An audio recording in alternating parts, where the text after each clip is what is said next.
They'll try once more to get themselves in front for the first time in this matchup following this corner. Dispatched for Ross. Lateral for Mosini. Back to Luke Ross. Is there a moment here from the boss? Lateral for Parthamos. Yaku. Bit heavy for Parthamos. Ramadan bounces off him. It is good to have you back on the stream. We apologise for perhaps a few teething issues with it getting up and running in full fluidity this evening. But we're glad to have you back. We have not really had much to unpack since you might have left us. Not by choice, of course. It still remains one apiece between Hume and Western United. Ethan Rigg, what can you sort of explain about the last 2 minutes in which the viewers might have missed? Well, as you rejoin us, I would say Western United have started this second half definitely the much better side. They look more controlled, and they finally have that fluidity to them that seemed to be gone in the first half. Their attacks felt very stunted, very slowed down in pace, but they're starting just slowly to unlock this Hume defence. And the cracks are starting to show in the wall of the Black Army, still holding firm for now. But you could definitely say, Adam, that Western United are in the ascendancy and have taken the initiative to start this second half. Malachech will find Maluma. Lofting effort will hit some bodies on its journey.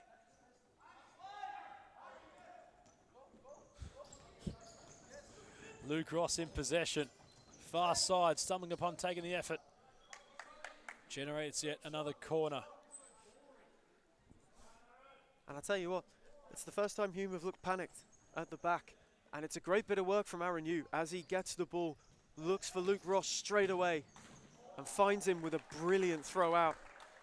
And again, maybe a heavy touch from Luke Ross, but the boys in white, they don't deal with it very well.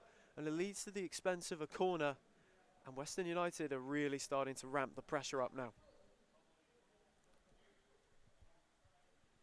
Corner forthcoming once more. Luke Ross will pluck it out the sky and send it right back in towards it. And I'm sure, let's match this one, Ethan. It's rather even, isn't it? It ebbs and flows. It really does. You see, Western United, for the last 5 minutes, have had the better of the opportunities, the better of the play. But Hume, all of a sudden, you get one break up the pitch. And this, it's not so much a stalemate as they can't break each other down in possession. It's on the break. Nobody can seem to find that opening and that final ball just to unlock the other's defence and get a good chance on goal. Parthamos hits the frame of goal. He wasn't far off at all. That of the cannon. The crossbar rattles. Meanwhile, Mosini takes charge. One Sakaruda. We know we've ramped home the point of it being Valentine's Day, but how romantic would it be if Taizo Sakurada had any involvement in his last game for United for the foreseeable future in getting them in front. And also bear in mind, Ethan, that, well, I can't exactly pinpoint where this contest is going to go, and we've had cheers in the comment section, perhaps 4 predictions. What do you reckon's going to happen here? It's just simply too close to call. It is anybody's game in the next 14 minutes. And you can't even say one team is currently absolutely dominating the other. It comes and goes in waves as Western United have a couple of minutes where they're in control. They have a good period. And then Hume just come right back into the game. I've been really impressed with how Hume have set up, actually, Adam, especially defensively, limiting that central space for the Western United players to run into. They've made life difficult, and as a result, you could see, especially early on, the frustration from those in green and black. And in this second half, the rhetoric seems to be similar. Whatever you do, force them as wide as you can. Mosini taking charge. And now Ramadan has Alcic on for the pass, although Luke Ross was well equipped to the situation. And the boss backtracked in time at the expense of a corner. It's really about who blinks first in this second half. Good to know the stream is no longer having those issues. Can confirm the stream is good, Peter. The feedback is positive. That's what we want to hear. We apologise for the Aldi broadband we might have at the moment. We'll look to improve as soon as we can. Maluma not through Sakaruda. Angelatos for Parthamos. Lateral out of Luke Ross. He gives it back to Parthamos. Time personified with the cannon. Sakaruda back to Parthamos. Maluma takes charge. He wants it back from Alicech. Acrobatic was Luke Ross to clear it away. He's been excellent in his debut, Luke Ross. He swept up so well. Almost every time Hume have looked to get away on the break, there's been one man standing between them and a one-on-one chance, and it is Luke Ross. And every single time he's read that play wonderfully and been able to come away with the ball. Western United are so lucky to have signed him, and they're already reaping the benefits for that tonight. He's been fantastic. Of course, he's still residing in Perth. It's merely a loan deal for Luke Ross, and well, we hope one day, in fact, he follows in the footsteps of Tyler Garner, who spent a full year with the Tigers. The Western Australia futsal captain. Quite the player. Always features on Fitzroy's ranks on Weefroff, which is rather bemusing. They have him on perhaps at their dispense, really, if they want to fly him across and get him involved. That's the luxury, of course, of having him registered. Quite the staple in Perth. Could call him the Prince of Perth for futsal out of Tyler Garner. Really enjoyed his performance at the National Championships. It's great seeing what the country has to offer in the futsal plethora. Meanwhile, Angelatos went short. Parthamos. Luke Ross using his body off Alicech. Parthamos for Luke Ross. Is there a moment? You know, I'd hit the front. Alicech, it's cruel, but it will hit his hand. Opportunity, Ethan. That's harsh. It is very, very harsh on Alicech. There's not a lot he can do in that situation. The ball kind of just strikes his hand. He's trying to pull it back. You can see that. But in fairness to Luke Ross, you create your own chances. He's been wonderful tonight on the defensive end. And now he gets a look at goal in a pretty promising position for Western United. Quite the perler left foot he possesses. The question now remains, can he test the keeper? Or better yet, rattle the roof of the net from this one. Feels as if from his initial stance, it might be a pass from Ross. What can he provide here, the boss? Does go to pass it, and he finds Parthamos. They utilise the move to utter perfection. The cannon at the brace, Ross with the assist, and United, who were trailing by a goal, lead by one with the scores 2-1. And they've completed the turnaround in really good fashion, Western United. And you'd have to say, Adam, overall, Hume have had good periods, but it's been coming in this second half. They've easily been the better of these two sides, the more threatening for sure. And it's a fabulous ball from Luke Ross to find Parthamos, and he just keeps his cool and rolls it into the bottom corner. The cannon chose finesse over power this time, and he puts United in front. And well, it was a long time coming, but was it really though, Ethan? Considering Hume were firmly in this contest, they still are in it, of course. It's about their response as Galpa met by Maluma. Still a lot of time left in this one. The ball has been fluctuating in and out of play a frequent amount of time. And with that all considered, anything can somewhat happen from this point onwards. It still is anybody's. And we saw that Western United, don't they half love a thriller this season, played out a 6-all draw with Altona on opening night. So we know that the game is not dead. The way that Hume can battle their way back into it right now, this next couple of minutes before the final 10 is so important. Not to go 2 goals down and to keep themselves only a goal behind, or see if they can grab an equalizer to set up a grandstand finish. And there's more than a chunk of time left in this one, considering 12 minutes and 2 seconds left in this game. Oruglu will stroll out of his defensive half. Can Lockie Ramadan mature further into this contest? He's had a lot of involvement so far. Meanwhile, Galpa got around both Ramadan and Maluma, not past Oruglu. He's one they've nullified really well tonight, Hume. Galpa, he's been really good. He's been a live wire for Western United this season, but he hasn't really been able to get into the game. A couple of breaks forward. He had a gallivant up the pitch in the first half, But for the most part, those in white, that defensive wall and that setup has been able to marshal the man who so far has 4 goals in 2 games and has been a real wave of fresh air again for Western United. Corner for Galper. Wanted Jerry Angelatos. Angus will wheel to get it back with United. Now Soto.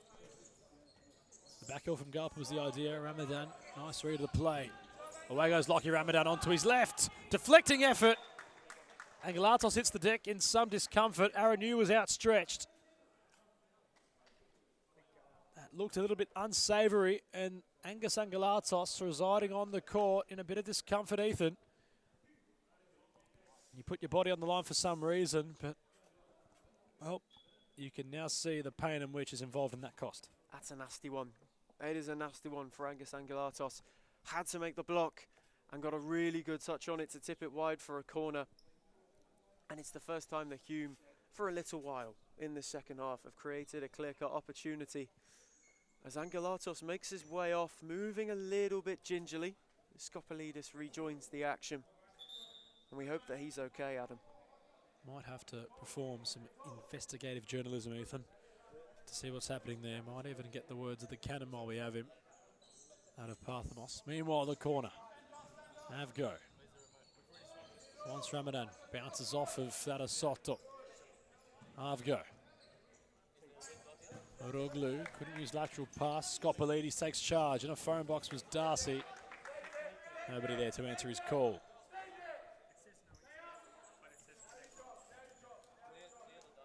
Oroglu. Touch and an effort on goal would be dispatched from Madeira, although he was impeded upon that shot getting dispatched, and now it's Hume's turn from the set piece. That's the second foul for Western United in this second half. Hume have crept up to 4, which is quite interesting. They need to tread water in these last 11 minutes to avoid reaching the threshold of 5 and then giving away an easy opportunity. With the game as tight as it is at the moment, every single chance that you can limit your opposition having counts so much. Good thing we're inside. That rain. That's the rain. Can Hume rain down an equaliser? Maluma will dispatch it. Saved by Aranu. The frame of the goal completely shifted from its natural position, considering Ethan Oroglu beat the brakes off the ball as if it owed it money. He absolutely hammered it. And the crossbar is the damn wall. As the floodgates nearly open, they did for Hume, raining in shots. Left, right and centre, and Aranu is very, very thankful for the top of the upright to hold this slender advantage for Western United. That was teasing from Skopolidis at the other end, which kept the keeper of Attic honest. Imagine that for a turnaround in a sliding doors moment. That still could be on the cards now with that goal elusive to both sides. Soto taking a touch, measured for Skopolidis. Scalper was the idea, not the execution. The frame of the goal had sounded like a gunshot once the ball hit it, where Oroglu's shot had crashed upon it. Unbelievable amount of power, and not too far away from a Black Army equaliser. It was a great effort, wasn't it? And it would have been from that little passage, the very least that Hume deserved. And this is exactly what they need. They're still in the game. They just need to take the chance when it comes. Galper and Madeira coming together. Hume really looking prominent in their flanks this evening. A lot of pace. Maluma. Oroglu. Deep for Madeira. He turns. Avgo. Holds proceedings. Oroglu. For Madeira, trying to get the beating of Angelatos, with Jerry having the nimble nature to keep possession at bay for now. And you talk about the wing play. That has been the big difference of the two teams' setup. Western United going for a more calmer, possession-based approach out wide.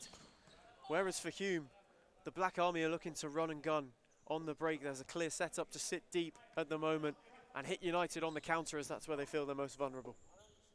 Oroglu tried to give and go with Avgo. Galper knew it wasn't going to be his ball. There's a marking contest. That might have unnerved a few things, but well, Galpa had no real choice in reality. He had to clear. Forget the production team. We mean nothing in comparison to what it means to them on court. Oh, all is good with Peter. Nothing seems to be impaired. Of course, last Sunday, Ethan, just before SFV Women's had kicked off in the championship, it was Christopher Rose of Northern Phoenix who kicked the ball out of play and trying to find Benjamin Callan for Phoenix. Meanwhile, Galpa has found himself in open space until Galpa finds Western United's 2-goal buffer. And it's something from out of nowhere, mind you, Ethan.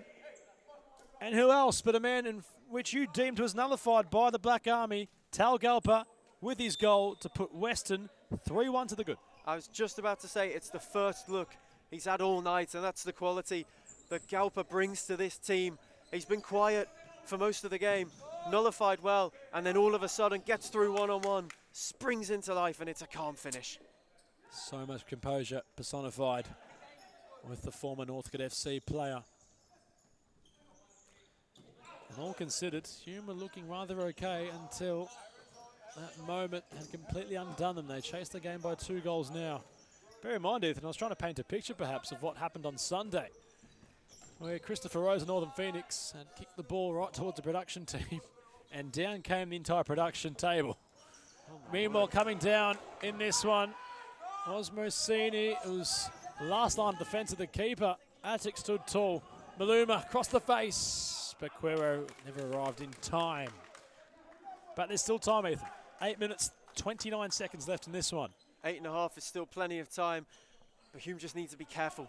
You talked about the camera being taken down on Sunday. They can't be taken down by 3 goals at the moment, despite the fact there'll be plenty of time for them to get back in it.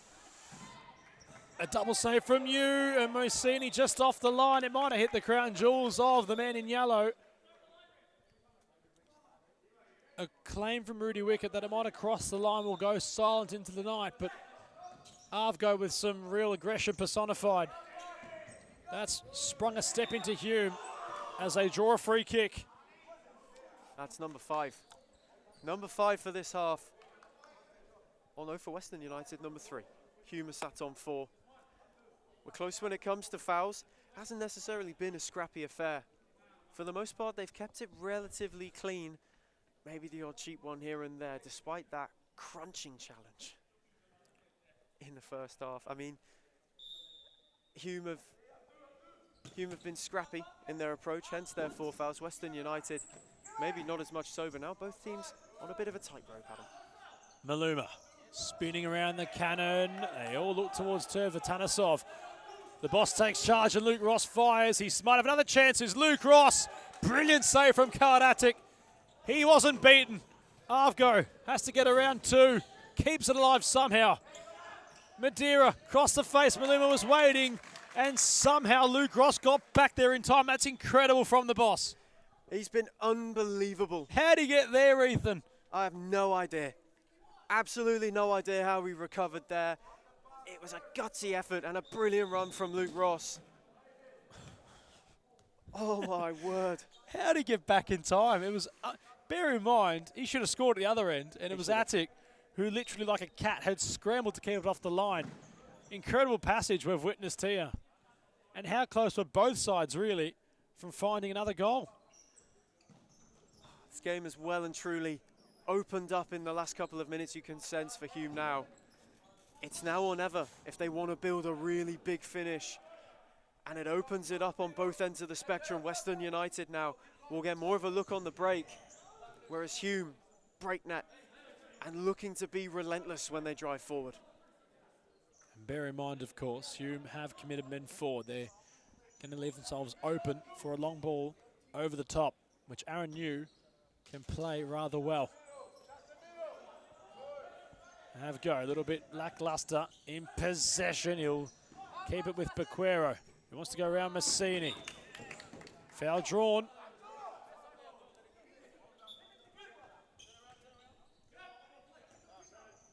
Bequero, afterburners on. Big slide from Miaku prevents a right out-swinging shot from dispatching towards Aaron New at the expense of yet another corner. And just with that foul there, both teams are on 4. now. Both teams really have to tread water in these last 7 minutes. Jakub tried the reverse. Savgo put his body on the line. So did Messini. This one getting nice and tasty. Ross crossed the face. Attic hasn't controlled it until he picked it up. He flirted with fire. Did the goalkeeper. This one really opening up now. You can see from both sides, although on 4 fouls apiece, still opting to use the argy-bargy. Avgo, not with Maluma. Luke Ross now has time to interpret. His pass was intended for Jakub. Numbers now with Hume. Strolling forward they are. Maluma takes too much time through the gates. The shot had been dispatched of Mosini. Aranu to just calm things down for now. And both keepers in that sequence did really, really well. Attic, despite playing with fire the last time round, with a cool head there and played it well to get Hume going on the break. And then Aranu was short-sighted by that shot, came through a set of legs. I think it was Parthamos, and he did excellently just to get himself in line and behind it and make a strong save.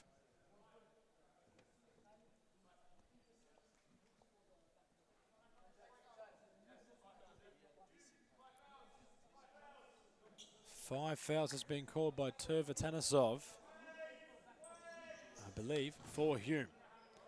If that went the other way, Ethan, could argue it'd be a bit more of a point in case to say that Hume would have the advantage in trying to mount a comeback, although it's gone the other way.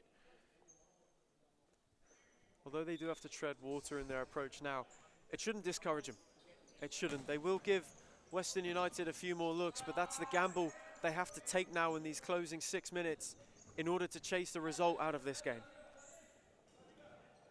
Western in damage control. They've got a 2-goal buffer to boast. There's nothing more they can really do. Luke Ross can do something. He'll sting the palms of Kardatic.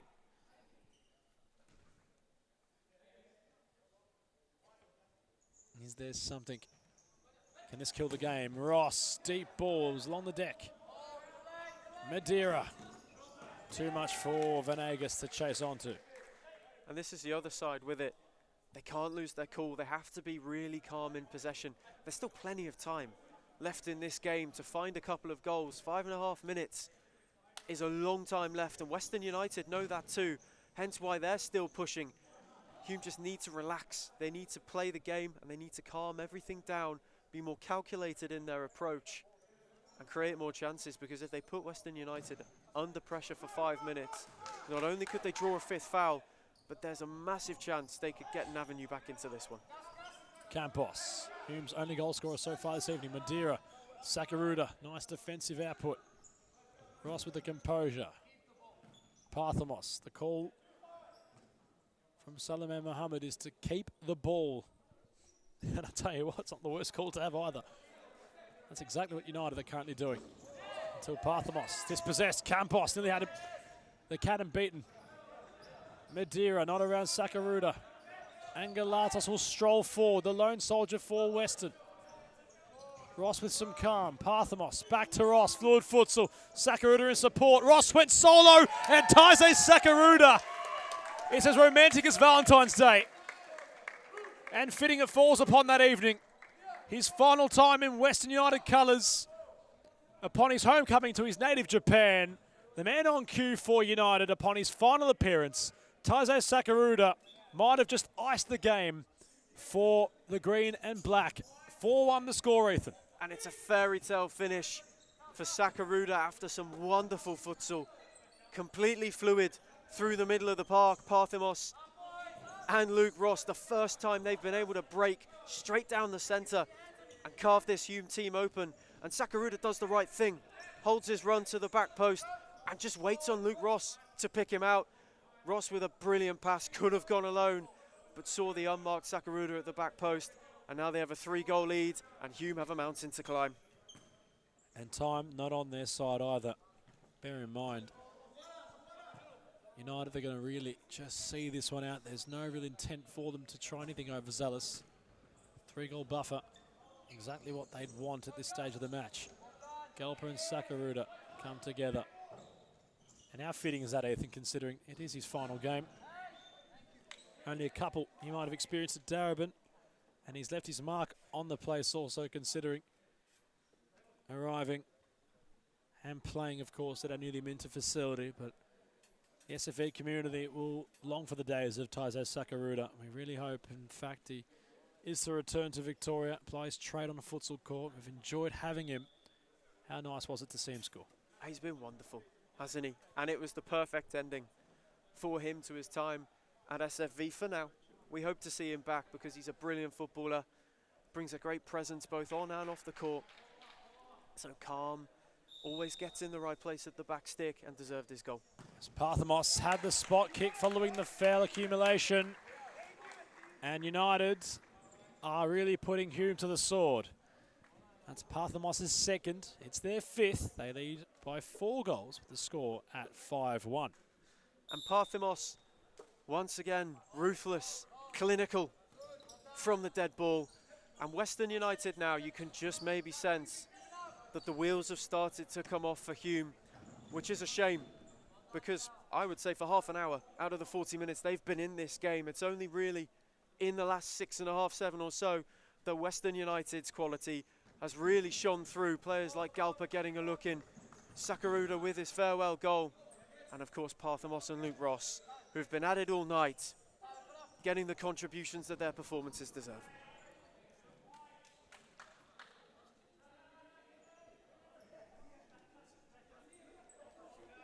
Venegas will stroll out of his defensive third. Sakaruda will head towards the sky, and Galatas plucks it out that said sky. And finds Galpa, lots of time. He utilises Angelatos. It's textbook trademark finishing ability from Angus Angelatos. A unselfish move capped off by United's number 3 as he jostles right off out of play. And this one is out of reach for Hume. 6-1 the score. United really putting the Black Army to the sword now. And it's not a fair representation, of course, of how Hume have played so far tonight. They've certainly had their moments, have been competitive in this one, although the wheels have firmly fallen off now. The Black Army, although they won't surrender, you can sense that they will lose this battle now, and it could be the summit for Western United. Hume, like you said, the scoreline flatters Western United in some ways, only in the way that Hume have been a worthy opponent. They've caused a lot of problems. Oh. Bear in mind, Ethan, what a save that was from Aaron New. It's left us speechless, really. Lockie Ramadan gave it a genuine hit, and Aaron New, like a springboard, just popped up to life and said, "Not today, sir." There was a cracking drive from Ramadan, and Aaron New with an elastic save to not even give Hume a glimmer of light at the moment. He's been so crucial for that tonight, as those in green and black as Hume give away another foul. And it's all starting to unravel. The wheels, you could argue, have firmly fallen off, and Parthamos, the routine set-piece taker, will jostle back on court to fulfill that duty. And while yet again it's looking rather bleak for Hume, they were in this contest, they were certainly valiant throughout it. As Parthamos, brilliant save from Kardatic. He's a specialist, or one of them at least in those situations, as proven against professional opposition. He's under the real pump tonight, and well, he has something to take home with him. Decent save by the keeper, as Ross. Not measured, Venegas will clear forward. And well, Ethan, what could really be stated about the Black Army? They were in this contest. It was very level peggy for a majority of it. They had somewhat unravelled themselves with a loose back pass in which Galp had latched onto to make it 3-1. And since that situation, they've really had no answer back into it. They've been the architects of their own downfall to make it 3-1. They were well in that game at 2-1. Well, going with the ebbs and flows when they were on top. They looked dangerous and weren't afraid to commit forward. They were doing all the right things up until that back pass, which just let Galpa go through. And once again, Western United had a run. Jerry Angelatos. That Hume defence since that moment, Adam, has looked so much more open. And you can see it because Western United hadn't had a lot of joy through the centre of court. up until that goal from Gulper, and since then, they've basically been able to stroll right into the heart of that Hume defence. Venegas and Ramadan will try something to keep it in. We look towards the third and final fixture of round 3, where Pasco Vale lock horns with FC Carlton Hart. The Madcap Mazen Abdallah, no stranger to FC Carlton Hart, spent the majority of his playing career at the club before floating in and out of Fitzroy throughout that time. Had scored against Fitzroy actually, out of Mazen Abdallah, which was deemed commentator's goal of the season of season 1 in 2024, where he had gone over the top of Tyler Lewis. No easy feat to complete. And that was back then, and well, only a couple of weeks prior, or post that event occurring, the Madcap was back in Tigerland. Out of Fitzroy Tigerland. But his journey now finds him with the Lions. And Sakaruda will find an opportunity following yet another foul. Emphasis on Kardatic. Another moment to add in folklore on his farewell tour. And a yellow card brandished as well for Hume, just to compound what's really been a disastrous final 5 minutes for the Black Army. But can Sakaruda give the sweetest of farewell doubles?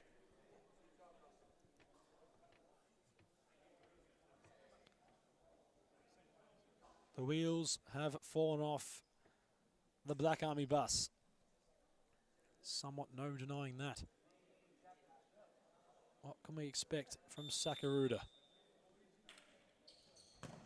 He has his shot blocked. His follow-up will go very unhandsomely wide.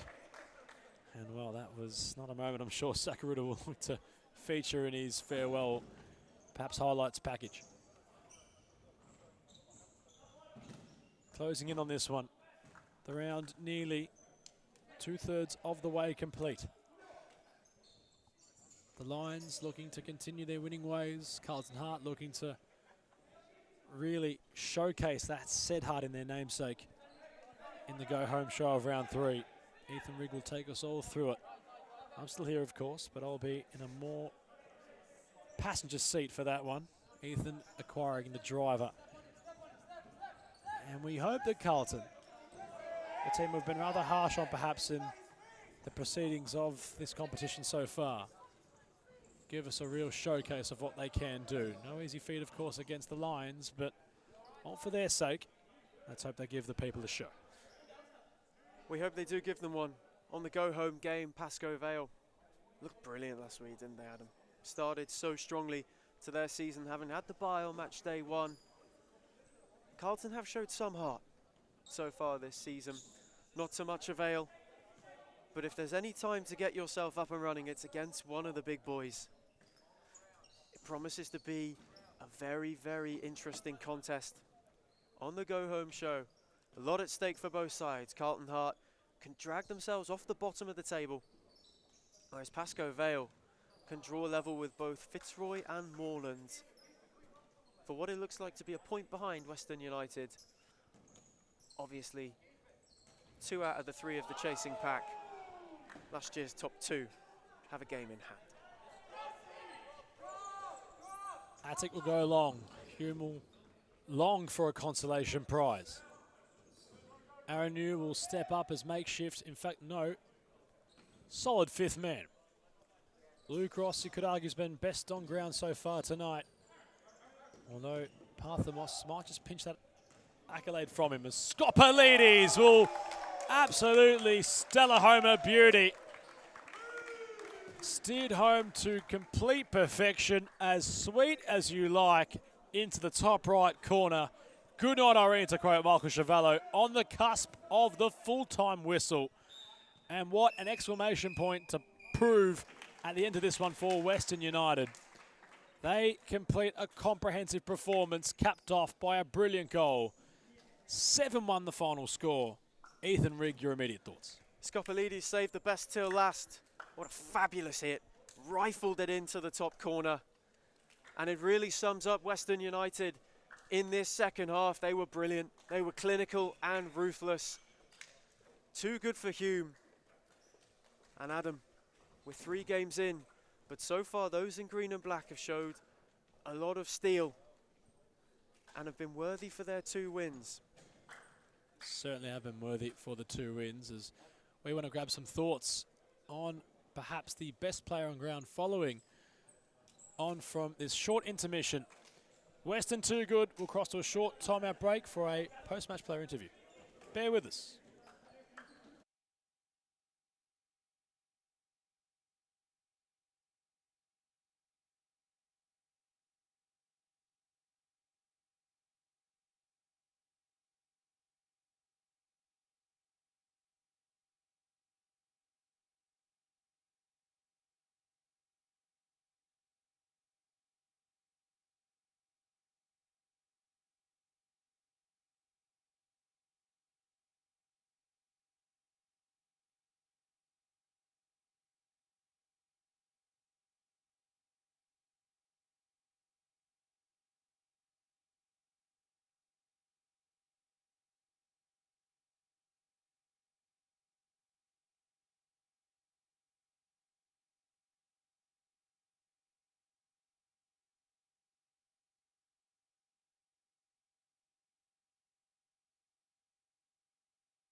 Taizé Sakaruda, it's been a pleasure to watch you here in the Series Futsal Victoria competition. You leave us, you depart back to Japan, your native country. Tell us, what's been your fondest memory playing in Victoria? I play fast game though, Camber Bell. It's a very fast time. I play fast for futsal. It's like it's too hard, but it's good memory for me. Yeah. What's something you'll miss the most, of course, playing for United? You spent a fair amount of time at the club. Out of all the players and people at the club, who are you going to miss the most? Yeah, I can't choose, but everyone I miss it. Like every player, every team player, the opponent, everyone I miss it. And just lastly, your favourite moment in SFV? Was it a goal, a match win? What was something you'll take home and cherish forever? I can't choose, but I strongly remember so the cup game, the final, the vs Moran. So I finally get the medal. So that's a good remember for me. Yeah. We will remember you. We will hope to have you back as soon as we can. We've loved every moment of Taizé Sakaruda, and we appreciate you being with us tonight for your final farewell tour. Thank you.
And you're back with us here.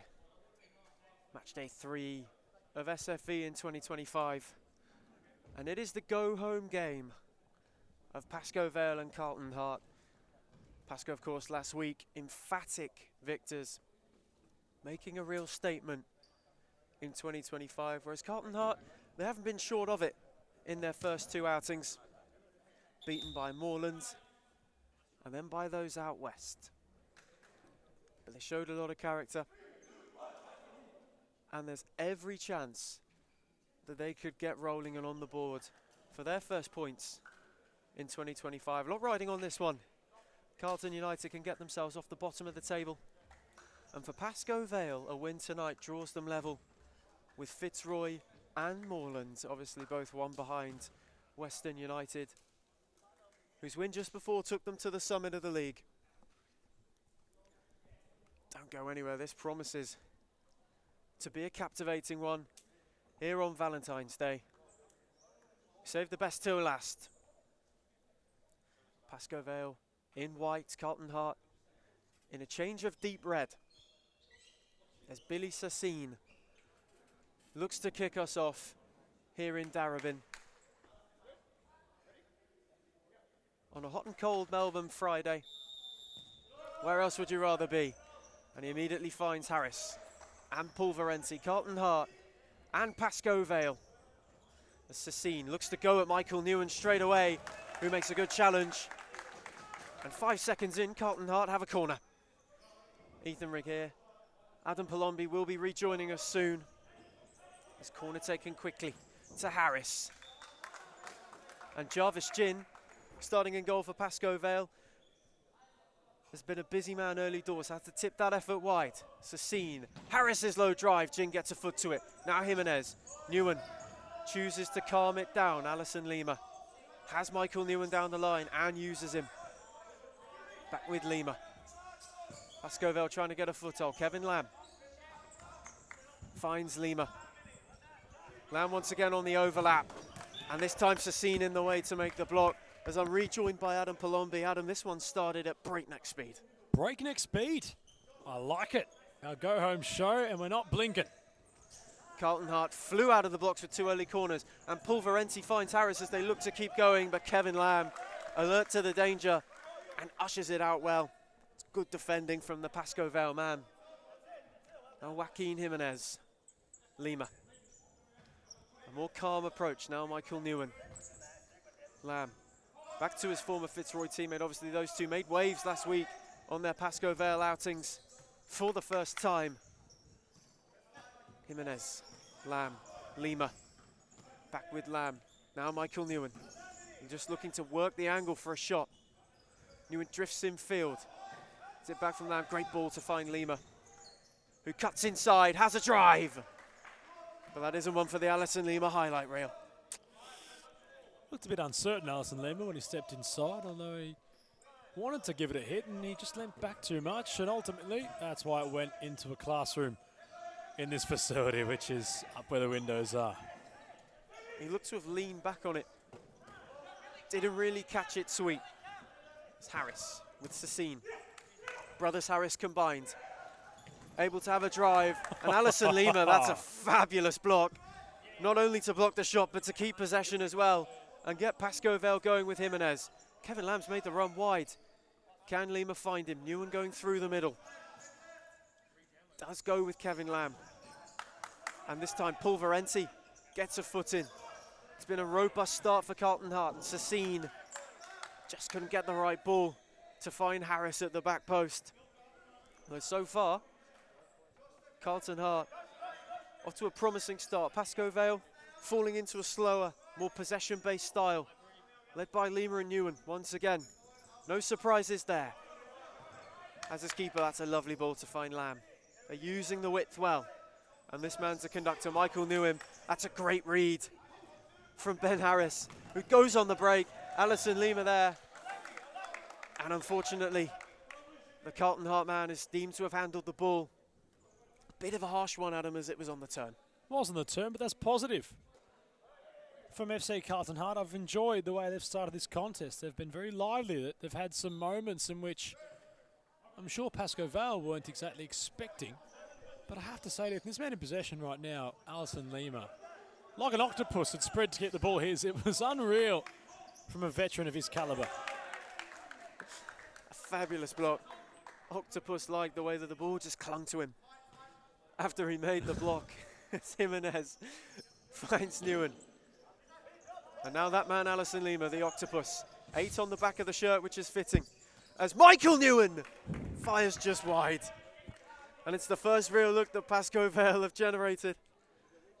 After what's been a bit of a, not even a cagey, a very open first 3 minutes. And Pulverenti looks to get Carlton Hart going once again.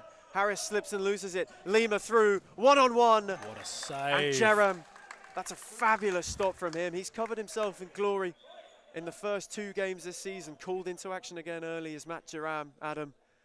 And he makes a smart stop. Fantastic save. It was comfortable to height, but he deflected the ball accordingly. His reactions, supreme on that occasion. Michael Newen has a drive, and Jerem once again equal to the challenge from the corner.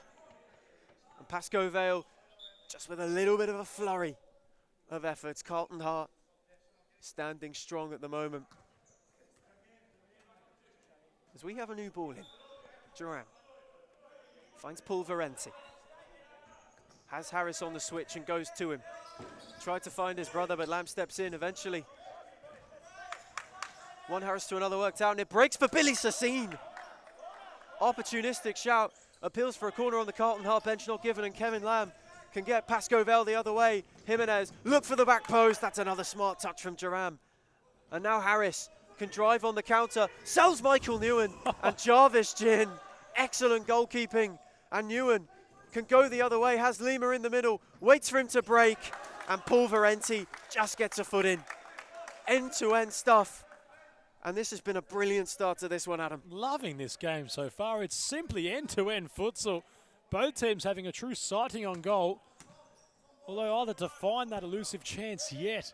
What complexion this game has had so far. We're loving every second of it, Ethan. Both these keepers have been very busy. The complexion of the game is wonderful. It's already got a bit of an arm wrestle to it as Lima nips in on Billy Sassine. Carlton Hart man, commentary side, can get us going again. The futsal has been truly wonderful on both ends, and Alison Lima in particular has started strongly. Kevin Lamb looks to find Lima again, and this time Ben Harris with an important foot. Tom Harris looks to get Sassine going, and Jimenez, that's a fabulous challenge on the recovery from the Pasco Vale number 3. And we just get to take a breather as these first 4 minutes have absolutely flown by. Here in Darabin, Tom Harris and Michael Newen's happy to see that one go behind, and Pasco Vale are happy to get the chance to reset. What an opening we've had to this game, Adam. Couldn't ask for much more. It's been fantastic. All considered what we've seen so far. A lot of pace to the game, and both sides trying to strike on the counterpunch. As Jimenez has a cross into the box blocked by Ben Harris, who's been in the way of everything so far. Michael Newen. Now Kevin Lamb. Finds Newen again, who uses Jimenez. Pasco Vale just looking to turn the screw, but you see the tempo's been mixed up. When it finds this man here, Alison Lima, they look to calm it down. But when it goes to Jimenez, the switch is flicked so quickly. And the combinations begin. Lamb, lovely ball to find Lima.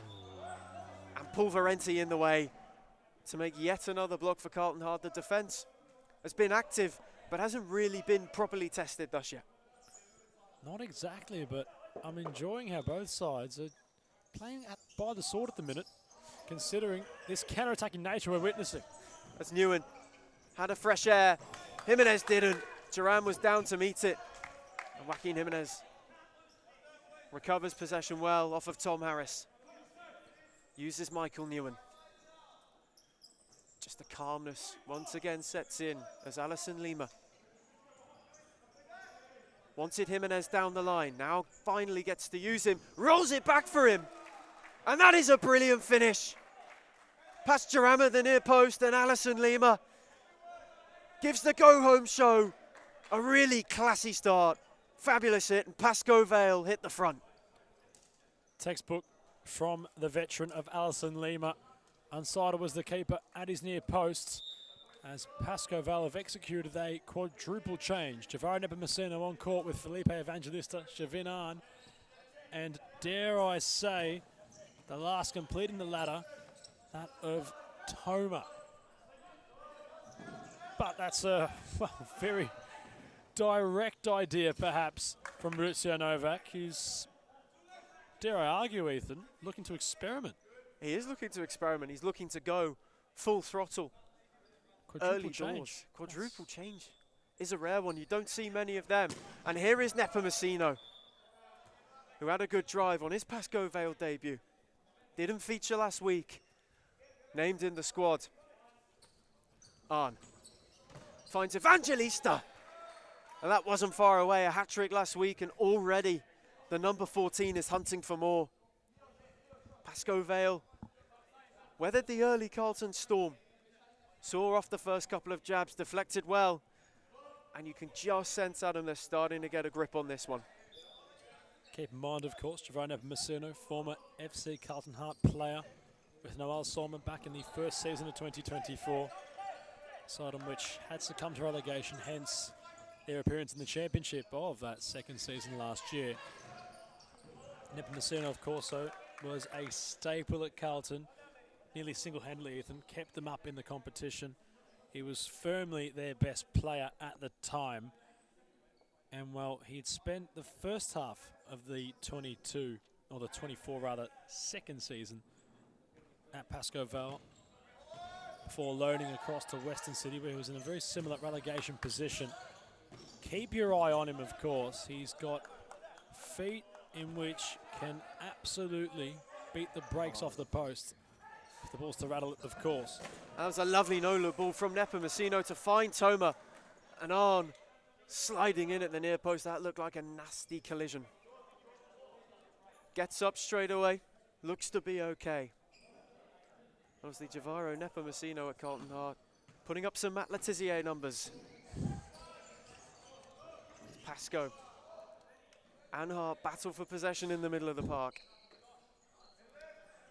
They exploited the wider court brilliantly, did Pasco Vale last week. This man in particular, Evangelista. Now Nepomuceno aren't screaming for it wide.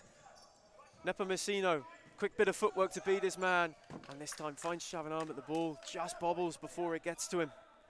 And Carlton Hart with Pulverenti get us going once again. Ben Harris. Pulverenti again. Brilliant read from Toma. Gives it to Evangelista. Oh, that's a smashing ball to Arn. Look for Toma again. It's 2-0 to Pasco Vale. And unfortunately for Carlton Hart, it's Yaya Awal who turns into his own net. Unfortunate from a player who's been called upon to feature for FC Carlton Hart on a grand stage. He, well, if it was at the other end, we'd be applauding him for how instinctive he is in front of goal, although at the wrong end, it's inexcusable almost. And your thoughts firmly remain with Yaya Awal, who was inadvertent in turning that in for Pasco Vale's second. Desperately unlucky. It's a sight you don't want to see, to be honest, Ethan. You really don't want to see it. And sometimes when it's not going for you, Adam, nothing seems to fall in line. The signs are ominous for Carlton Hart already. It's Evangelista. Lovely bit of trickery. Finds Toma. On. Goes past Ben Harris. Oh. And nearly another own goal. In fact, it's given. Protests will be pled heavy by Albert and Ben Harris alike. Duran will also somewhat claim that hadn't gone beyond him. Tom Harris with a complaint to follow suit. Turv Atanasov, his call will be final.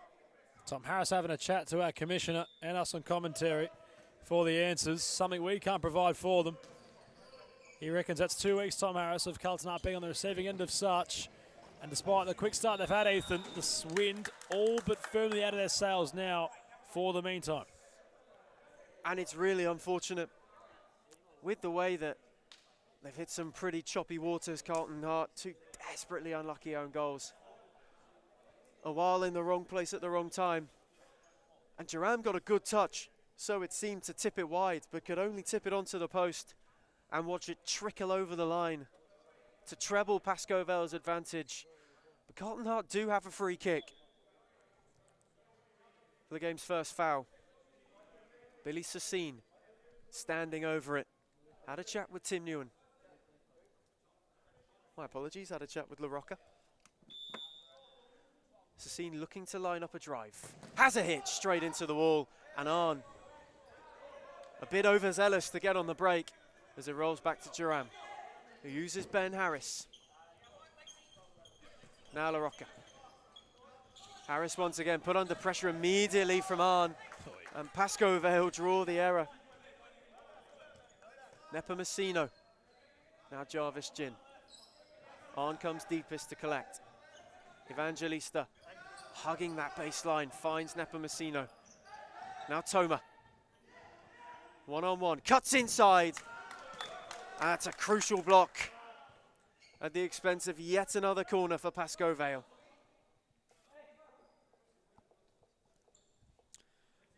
Once more, Pasco Vale looking to someone have all the answers. They look for their fourth goal. Arn's corner, Toma. Evangelista was blocked on the line by Jerome. And the ball is cleared all the way out to Jarvis Gin. Carlton Hart surviving an early onslaught. At the moment, Evangelista with Arn. So they survived, it is 3-0. Toma, Ben Harris gets a foot in. That's good goalkeeping from Jerome to release Billy Sassine.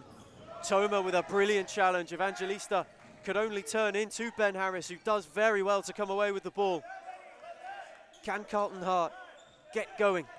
Harris, lovely touch. Sassine looks to give it back to him. And another free kick for those temporarily in red tonight. May I just say, well done, Ben Harris. He took the game on all upon himself. It was something out of FIFA Street almost, considering Evangelista came bundling in. He skipped around him, had another Pasco Vale player to deal with, had delegated that situation, and ultimately drew the foul. Fantastic. Excellent play. Excellent play from Ben Harris, and incredibly well picked up on. It's just ferocious, relentless. And those are words you can use to describe him as a player. Well and truly. As Sassine drives high and wide.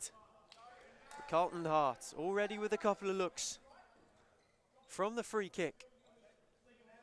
It's Evangelista looking to get Pasco Vale going again. Here's on. Nepomuceno got tangled with Ben Harris, who comes away with it once again. And Javaro Nepomuceno has no choice but to drag him back and is brandished with the game's first yellow card. The goal. The referee adjudged the number 11 to have pulled him back.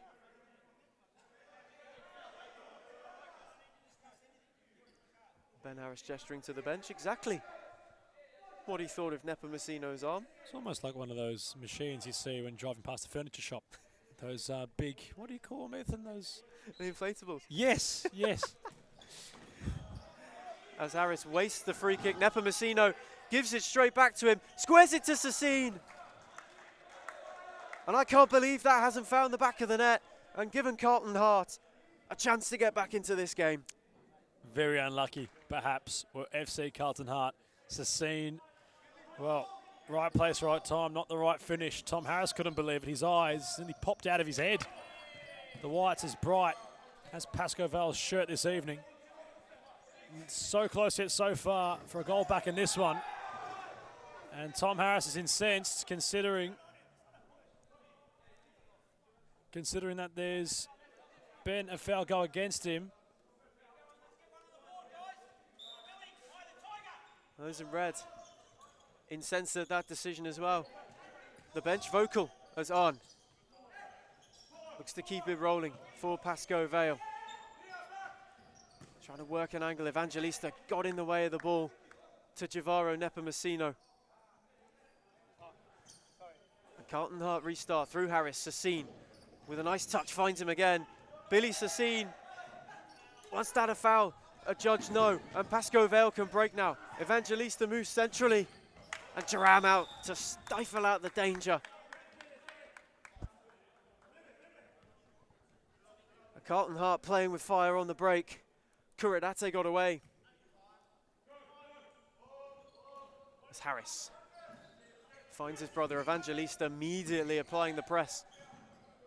Pasco Vale going high and forcing Ben Harris to surrender possession. And Carlton Hart at the moment, they're having their odd moments at the break, Adam. But for the most part, whenever they try and play out, Pasco Vale are straight onto them. Ferocious are those in wide, although Sassine has gotten his own ball back. And Chavanon does well to drive in wide and regain possession. Apologies to the bench at losing the ball there. Just back on that point, of course, you're making about Pasco Vale there. Have upped the ante, although Carlton Hart had started rather hot from the outset, and well, all considered, they've had a couple of things go against them, but it was rather tipped, Ethan, that in this one it was going to rather get a little bit unsavoury in retrospect of it escalating. Now, we are already, say 10 minutes in, a total of 6 fouls, evenly shared at 3 apiece. Both sides getting that touch physical, and I don't expect it to slow down anytime soon. It doesn't look like it will be slowing up. 6 fouls and a booking in this one already. Azan is to work the angle against Ben Harris, who does brilliantly once again. Tries to find his brother Tom, but Arn nips in. Oh, and a shot rattles against the post. And Arn has another go, and this time it is for Pasco Vale, ruthless. And Kasuma Kuradate quadruples the advantage. And you'd have to say, Adam, it's no less than they deserve so far. Could not have stated it any better myself, Ethan. Carlton Hart capitulating in their back half. The Harris brothers weren't very assertive in clearing their lines, and while they were made to pay, Duran, the double save. Kuradate ensuring the finish is dispatched and beyond the keeper. And again, they're their own architects of their own enemy. That of FC Carlton Hart. They seem to shoot themselves in the foot each time they're putting a foot forward. Oh, lovely. His shoe came off. Ethan, his shoe came off. Evangelista loses his shoe. And Pasco Vale nearly lose the clean sheet as a result. His shoe came flying off. Evangelista was off to the races, but his shoe and ultimately kept him at the gate. Unbelievable. He wanted to spring out and gallop forward, but was denied, as Harris is denied finding Sassine by Michael Newen, who gets a good foot in at the expense of a corner. We're never short of a moment here in Darabin. It's Billy Sassine. Looks for Ben Harris, far post, lets it sit. And in the end, maybe should have caught it first time on the volley as he fires high. And Jarvis Gin, Adam, is able to watch it sail over. Routine opening half from Jarvis Gin. Hasn't really had much to do, not in comparison to his counterpart of Durant, who's been, as per usual, a busy customer. And once again, showing a safe pair of hands as Sassine bundles his way past Alison Lima. Cross deflects off the bar and out for a corner. And Duram's distribution so far has allowed Carlton Hart good opportunities, particularly Billy Sassine, whose hold-up play has been good in the opening 12 minutes of this game. Was Josh Pulverenti. Not a lot of movement for him, has Sassine near post, goes to him, and Jimenez alert to the danger, and now going the other way, it's Alison Lima, looked for Newen at the back post. But there's just a little bit too much venom on the ball, and Pasco Vale nearly going end to end, Adam. A lot of pace in that counter charge. Lima at step too quick, and it was rather wasteful, that opportunity. It all comes to nothing for now, although you've got to admire how precise the decision-making of Joaquin Jimenez was on that occasion to pick out Alison Lima. Meanwhile, Lima wins it back and finds Lamb. Lovely roll to Jimenez, who had a hit to no avail. as Duram finds Harris. Looks down the line. Two Carlton Hart players not on the same wavelength, and Jimenez can reload for Pasco Vale. Finds Michael Newen. Lima. Characteristic of this first half. Those two looking to slow it down, with Kevin Lamb looking to go breakneck down the wing. Can only find Pulverenti. Newen. Lamb. Lovely win in by Harris, who sells Kevin Lamb, and Michael Newen gets a foot in. And Jarvis Gin made a gutsy effort by coming out of his goal.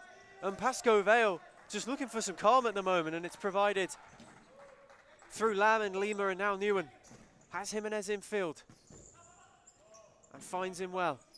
Gives it back to Michael Newen. Nice bit of footwork. Jimenez trying to draw Carlton Hart out. Oh, that's lovely. So delicate to Lima. Newen once again gives it back to Lima. That's a lovely one too. Kevin Lamb looks for the back post ball.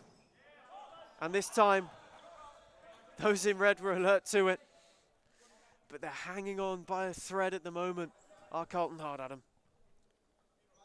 I need all that said, Hart, Ethan, to really find anything from this one. Harris with another sight on goal. He just couldn't steer it beyond Jarvis. And well, he must account for how Michael Newen, so much composure. Meanwhile, Lima and Duram gets a strong hand in the way.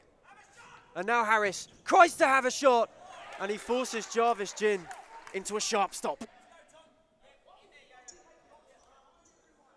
Carlton Hart with the lion's share of the corners so far, as Aiden Power heads over to the commentary side to take. Finds Pulverenti. Immediately runs into Jimenez, and whose shot turn cross hits the side netting. And Jarvis Gin quickly to Newen. Has Lamb and Jimenez dropping in as Lima wide goes for Jimenez. Back with Newen. Now Lamb.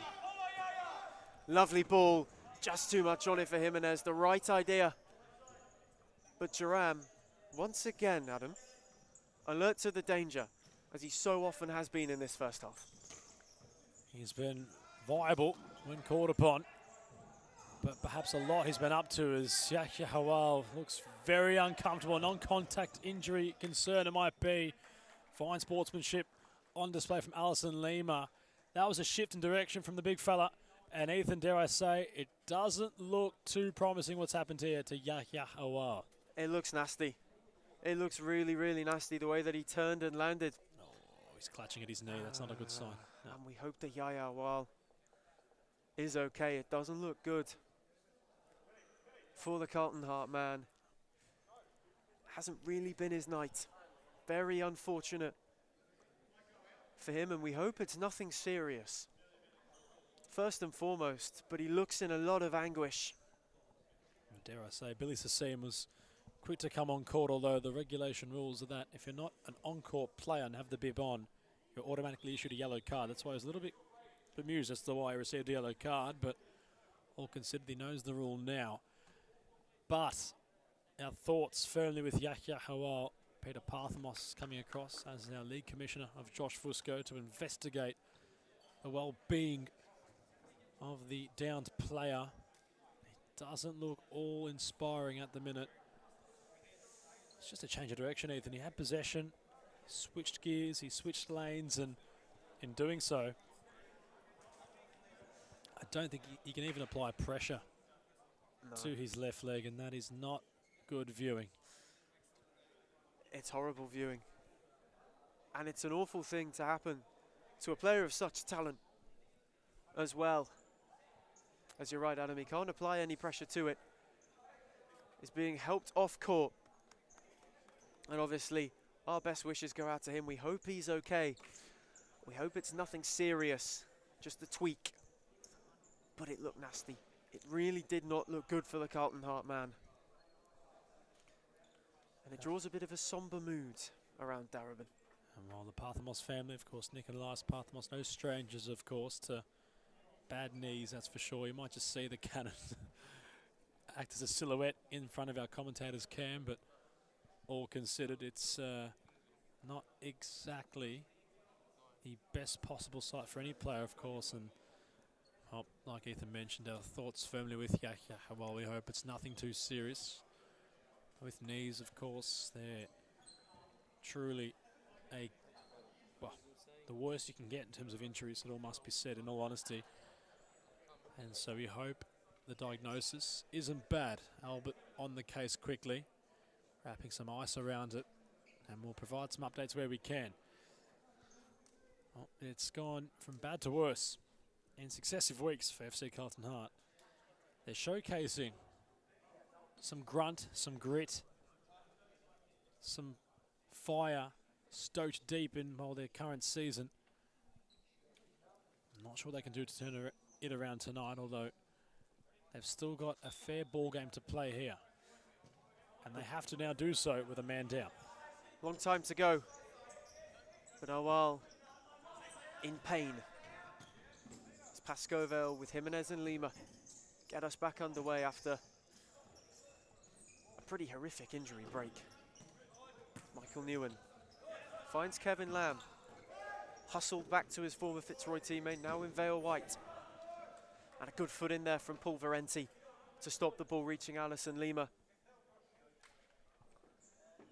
And as you mentioned, Adam, things bad to worse for Carlton Hart. They've been unlucky. Architects of their own downfall tonight. On the end of three that could have been preventable. We shouldn't take away from Pasco Vale, they've been wonderful. Michael Newen. So this man in particular, Alison Lima, who's conducted. Been the orchestrator. Lamb, Newen. Finds Jimenez. Now Kevin Lamb again. And they're just working this Carlton Hart defence from side to side as Kevin Lamb cuts inside, tried to find Lima, got it back and scored wonderfully. Fabulous hit into the bottom corner.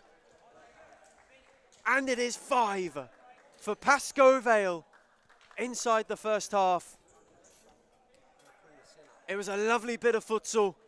The ball to Lima wasn't quite there, but Kevin Lamb continued the run.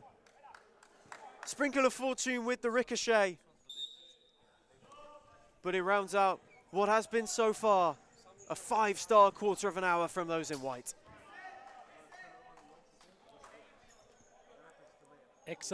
Excellently, that's even a word, Ethan, articulated.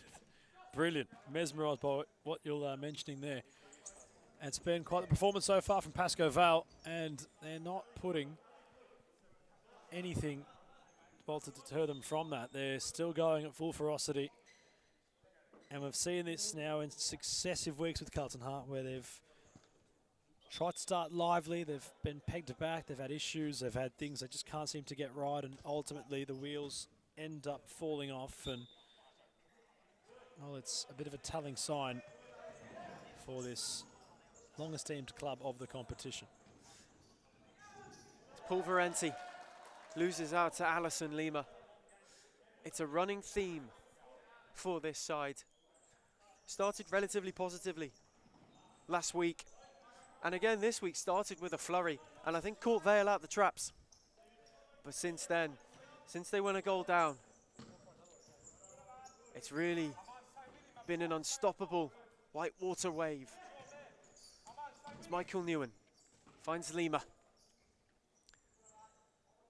Slowing it down and finding Kevin Lamb. Carlton Hart don't want to be swept out to sea before the break as La Rocca steps in well, looking to get them up court, and Kevin Lamb puts an end to that. Cool and composed in the tackle.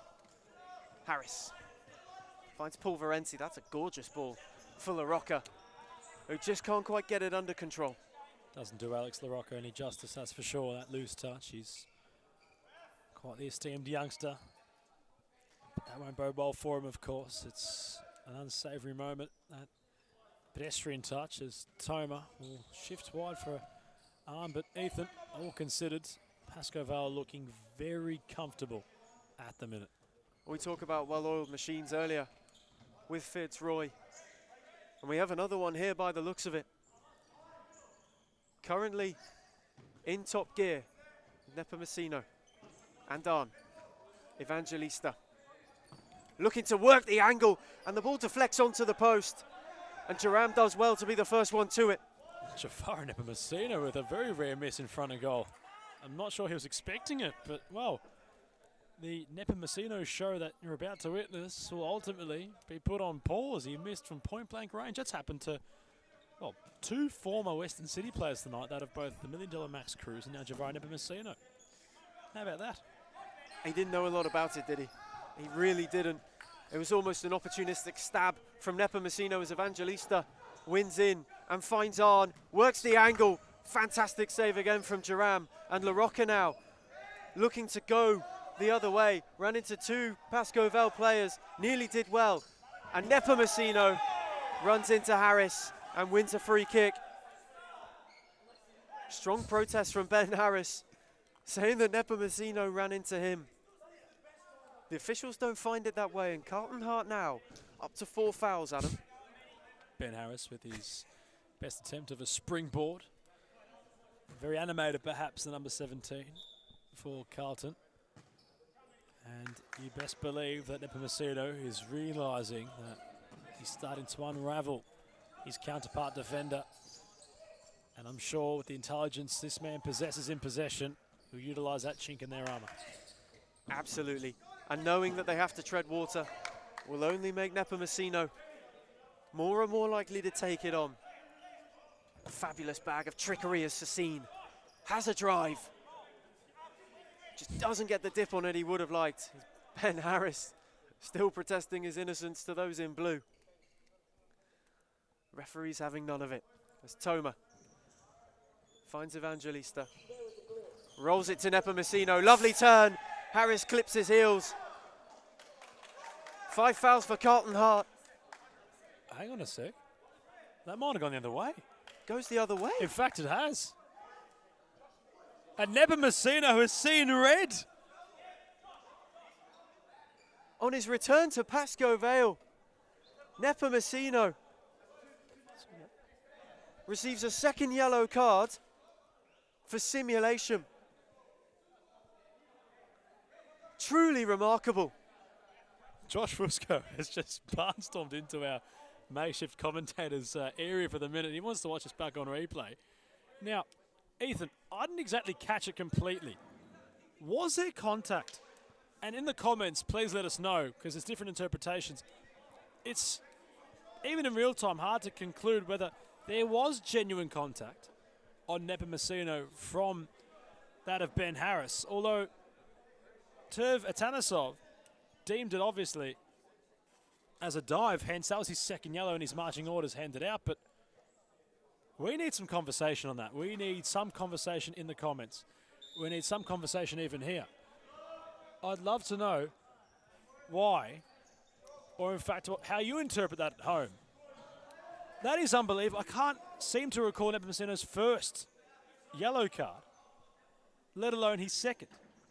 We need to know how you felt that at home. As meanwhile, Sassine's hit the frame of the goal, Ethan. I don't mean to take away from what's occurring out there now, but a story has brewed late in this half. Flashpoints aplenty in the first half of this one. None more so than Javaro Nepomuceno on his first game back in Pasco Vale White after his loan spell last year at Western City. Given his marching orders for simulation. Unbelievable stuff as La Rocca is looking to make sure Carlton Hart can ram home that advantage. Sassine, Ben Harris, had a go, and eventually Pasco Vale get it away. A truly remarkable first half of the go-home show. Paul Varenti saying keep it on the bench. It's La Rocca, Billy Sassine can only find a Pasco Vale shirt. And dare I say on that point about Nepomuceno, there was a frame in which Josh Fusco might have showed us off camera where contact looked almost non-existent, although in real time it's hard to recall what exactly occurred, but wow, a sending off. We're having a few now at Darebin. Gone are the days perhaps of a bit more, say, calmness about the officiating, if that's the right way to put into terms, but the officials here so far, red mist you could argue. It's 4 in a matter of 3 weeks. And Carlton Hart have got themselves right back into this one. Tom Harris with a clinical finish. It's a sweet drive from the number 7. And Carlton Hart already are making that extra man count. Textbook from Tom Harris. Finds the bottom corner of Jarvis Gin. A man who gets himself into all the right places. Those finishing, could argue, has let him down. On that occasion, it had not. It's signs we like to see from Tom Harris. He has another chance here. He's getting many looks now. He's been good for Carlton Hart in this first half, and unluckier points this season not to have more goals. There's the number 7. But Pasco Vale just need to calm things down. That's a lovely one too, to find Evangelista, and La Rocca alert to the danger, but not enough. And on the second attempt, Evangelista found on, who really should have done better with that. Jaram was a statue. Shawanan got on the end of the cutback. Alex La Rocca, the luckiest man at the place at the minute, considering his loose pass had almost culminated in another goal for Pasco Vale. The frame of the goal, the only preventative of such. But he had both hands on his head. Took a massive gasp to say, I was let off the hook there. Massive let off for Alex La Rocca, who's been a bit nervy in this first half. Not a testament to his ability. Fabulous young player. But it's not what Carlton Hart need right now. They just need to consolidate. See if they can pinch one more before half-time as we head towards the final minute. And Ben Harris finds Sassine, who's through one-on-one. And Jarvis Gin got ahead to it. And Carlton Hart all of a sudden have sprung into life with yet another corner. Under a minute to go. Can they grab a second before the break? Sassine to Harris. And once again, those in red will reload for another set piece. Sprung to life since the Nepomuceno red. Harris from Sassine. Trying to work the angle. Can't find a way past Michael Newen. Finds his brother instead. And Alison Lima just relieves the pressure on Pasco Vale for now.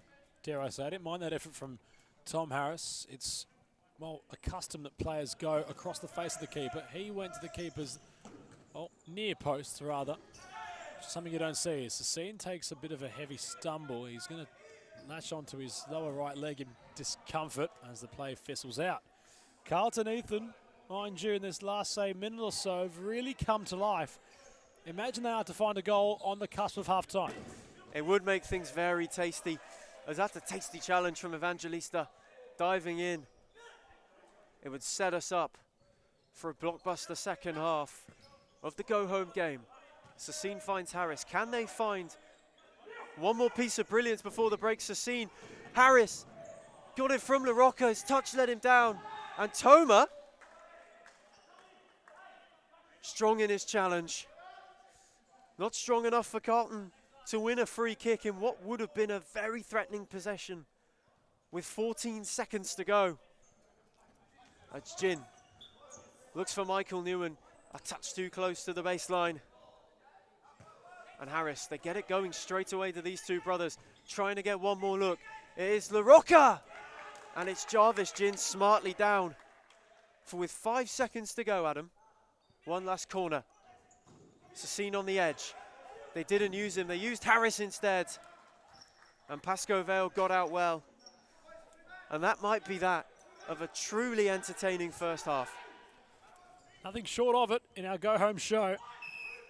There's red cards to speak of. There's goals aplenty to dissect.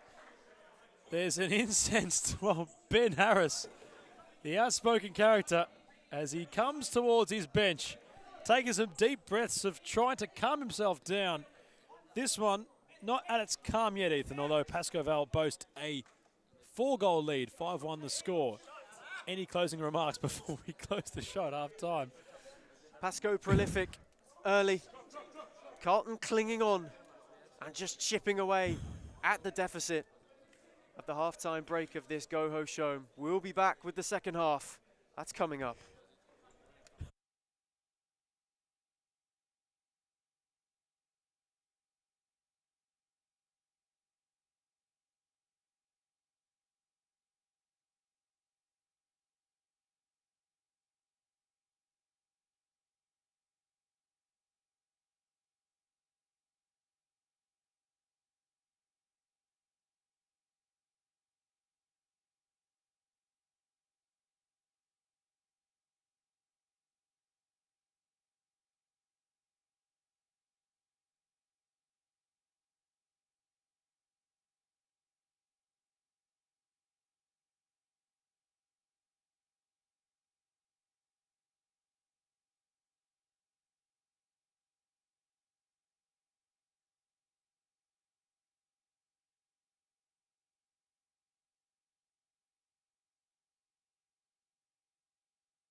And you're back here in Darebin for the final half of Valentine's Day. And there's no love lost between these two. Pasco Vale 5-1 up at the break. In what has been a feisty affair so far, Javaro Nepomuceno. 2 bookable offences, 1 for simulation. But both teams not leaving too much out there. Michael Newen and Lima. That was Turv Atanasov copping one right in the crown jewels. It's another crowning evening here at Darebin so far on this Valentine's Day edition of SFV. Can't say that too often, Ethan Rigg. And Adam Palombi taking you home for this one.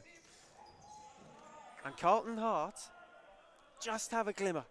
A goal before the break and a positive spell. Sees them 5-1 down, but they took a bit of the ascendancy. And Pasco Vale, as we see Joaquin Jimenez, and I believe that is Mad Cat Mazen Abdallah in Pasco Vale colours. Former Fitzroy keeper, has linked up with the Chachi brothers this season and is in goal replacing Jarvis Gin for this second half.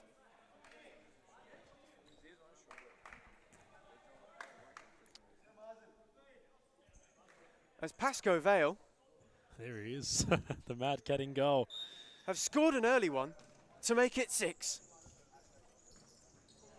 Ferocious start from those in white. No messing about. Didn't get settled. And all hopes of an early goal for Carlton Hart have fizzled out as Paul Varenti looks to get them going again. Ben Harris.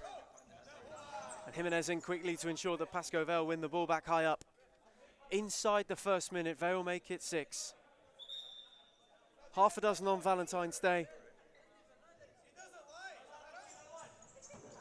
For those chasing the chance to go to 6 points from 6, Michael Newen gives it away to Paul Varenti. Harris tried to steal in. And Newen battled to win possession. Kevin Lamb uses Jimenez. Back with Michael Newen. Finds Alison Lima on this near side. Lamb. Carlton Hart alert to the return as he uses Jimenez, who finds Lamb again. Tried the quick one too. Paul Varenti trying to catch Abdullah out, but he was quick to stifle out the danger. And all of a sudden, Adam, this game has just opened up a little bit. Carlton Hart will certainly hope for something of that billing. It's been difficult for them. And Pasco Vale will break forward yet again. And they go the other way as Jimenez through 1-on-1. Jerram does well. Ewan fires in. And it is 7. It's an emphatic counter-attack. The ball won back beautifully by Kevin Lamb. Rolled it to Jimenez. Jerram did well for the first save, but was helpless as the ball rebounded to Michael Newen, who gives Pasco Vale a 6-goal lead. And Carlton Hart, who maybe had so much promise at the end of that first half, are seeing the light fade as Newen to Lima tried to improvise. And Jerram dived to cover the angle. It was nearly an 8th as Tom Harris finds his brother Ben. Opened up for a split second before Newen shut the door. Paul Varenti, Jimenez once again wins it back, confronted by a wall of deep red. Newen, lovely ball for Jimenez, tried to give it back to him, just too much on it. And Matt Jerram comes out and claims cleverly. Harris, and this time Jimenez steals it from Paul Varenti. Abdullah looking to go long for Newen. Oh. And Jerram was alert to the danger. Ui, how about that from Michael Newen? But how about that from Tom Harris at the other end? Brilliant drive. A fabulous hit. And Mazen Abdullah smart down to his left to tip it away for a corner. And speaking of hits, Michael Newen's most recent goal in this contest. Ethan, that's as sweet as you can imagine. So much precision, so much power, so much poise. The triple P's as Abdullah. He likes trying these, Mazen Abdullah. Ethan, I had to. We've seen that time and time again from the Mad Cat. Imagine his debut was a welcome to Darebin special of what he completed at Thomastown on occasion after occasion. The Mad Cat still has mad tricks up his sleeve. Wow. Madness nearly turned into magic from Abdullah. And it was nearly a Darabin special as Harris looks to go the other way. And it's yet another corner for Carlton Hart. But it was heart-in-mouth moment. I can't with that bloke. I swear, you just don't know when he's going to do that. He has everybody until the final millisecond guessing whether he's going to try it over the top. There are times where he takes the complete mick out of you by faking it. There's times where he executes it. It's incredible. And bear in mind, as a goalkeeper, there's been games, Ethan, in fact, where it was against Pasco Vale last season for Fitzroy. The Lions were winning by 3-0 after half-time. Abdallah, after a full first half of Pasco Vale keeping a clean sheet, it was the Mad Cat against his current employer who scored. He went coast to coast over the top, and that single-handedly had spearheaded Fitzroy's momentum back into the game to ultimately win 4-3. No stranger to a speculative effort. It's Kevin Lamb. And Pasco Vale just tried to see off this Carlton press. Eventually do with Newen, and Abdallah breaks wide. The fifth man, Mazin. And here is the fifth man, Mad Cat. And it's a brilliant ball to Lima, who gets a second go, tries to be cheeky twice, and Jaram is equal to the task both times. But Mazin Abdallah is box office on his Pasco Vale debut. Inject it in your veins. It's hard to deny that type of character in the competition. And he's always had that in his game, but that is something I've not seen yet from the Mad Cat.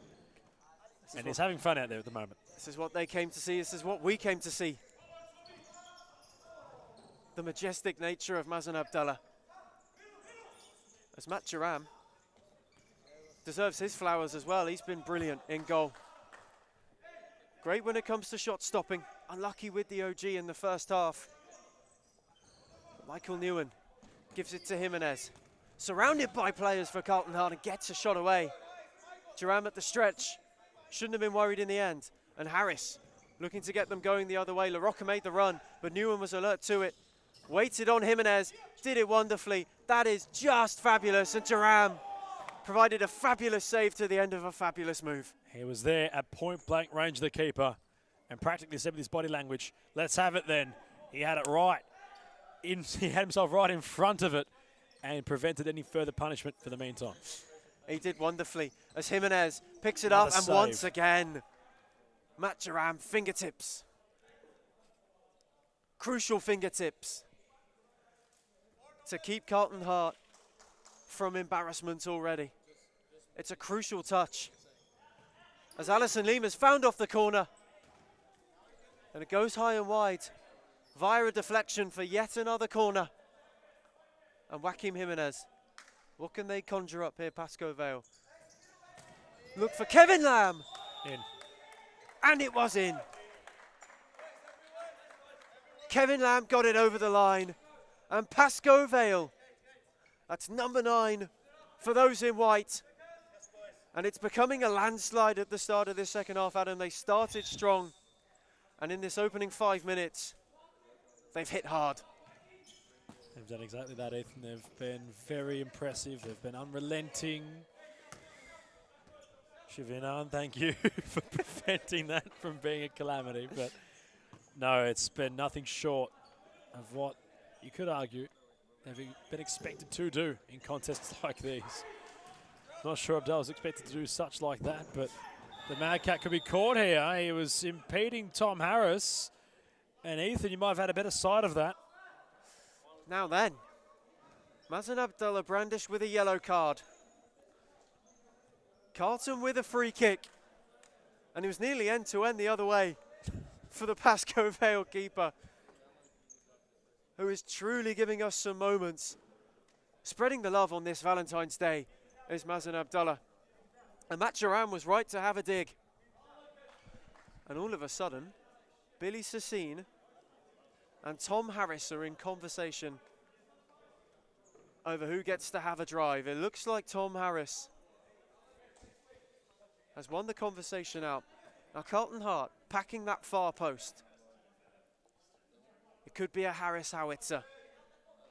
Sassine will have some involvement here. I don't know what, but either was a block or he received the ball. He'll have something to do here, Sassine. Harris fires it in.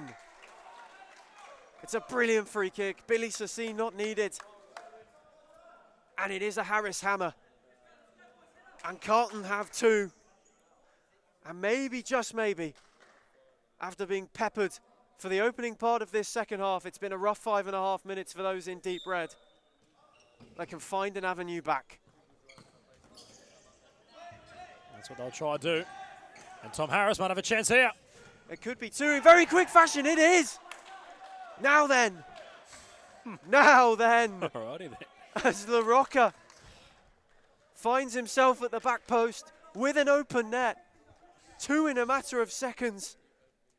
And Carlton Hart, who were in critical condition moments ago, are well and truly beating themselves back into this one. And Pasco Vale need an answer as Evangelista can only find Pulverenti, and they come again with Billy Sassine trying to turn his way through two. And eventually, those in white get in their own way, those of Toma and Evangelista. The nerves couldn't be setting in, could they, Adam? Well, FC Carlton Hart have realised we have got no reason not to just put up our fists and fight. And that's exactly what they've done. They've thrown a couple of counter hooks. They've got themselves back up off the ropes and aren't going to go down without a fight. They look inspired at the minute. As Arn in strong on LaRocca. No foul given, and eventually Pasco Vale run out of room. They are definitely not short of fight. They are still beating. In this one are the Hart. Pulverenti. What can they orchestrate from here? As he looks to clip Sassine over the top. Evangelista, alert to the danger. Looks to go the other way. Caught it sweet. Duran pulled the fingers away. Rightly so.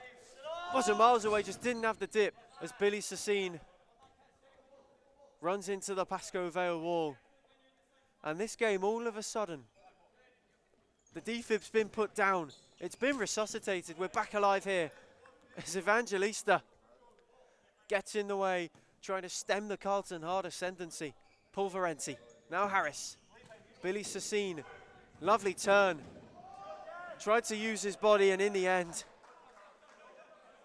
Caradate able to see it away for a Pasco Vale ball. Finds Chavanon straight away, has Toma. Can't really use him. Uses Evangelista smartly. Now finds Toma, just scuffs his shot.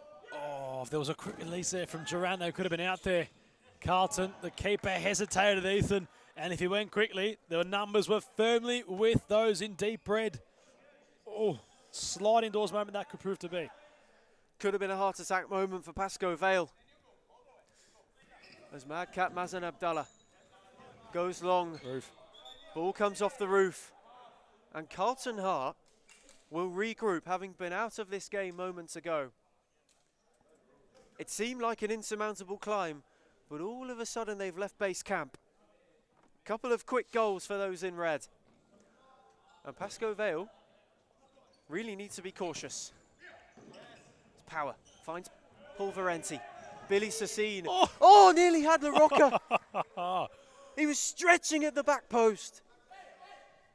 Abdallah went at full stretch too early. And it was nearly another. And can they go the other way with Evangelista? Has Toma in field. Decides to use him. Power, alert to the danger. Pulverenti looking to clip it over the top to Billy Sassine. But once again, alert to the danger are Pasco Vale. And they just need to calm it down. Toma doing exactly that. Caratade. Evangelista has a hit. Duran. Great save. Fabulous save. And Power in cleanly. But Toma fires an effort just wide. That will be a corner as deemed by Turv Atanasov. Duran yet again almost out of a movie. How cinematic those saves have been from the man in orange. Picture book. As Caratade had a drive. Use Abdallah.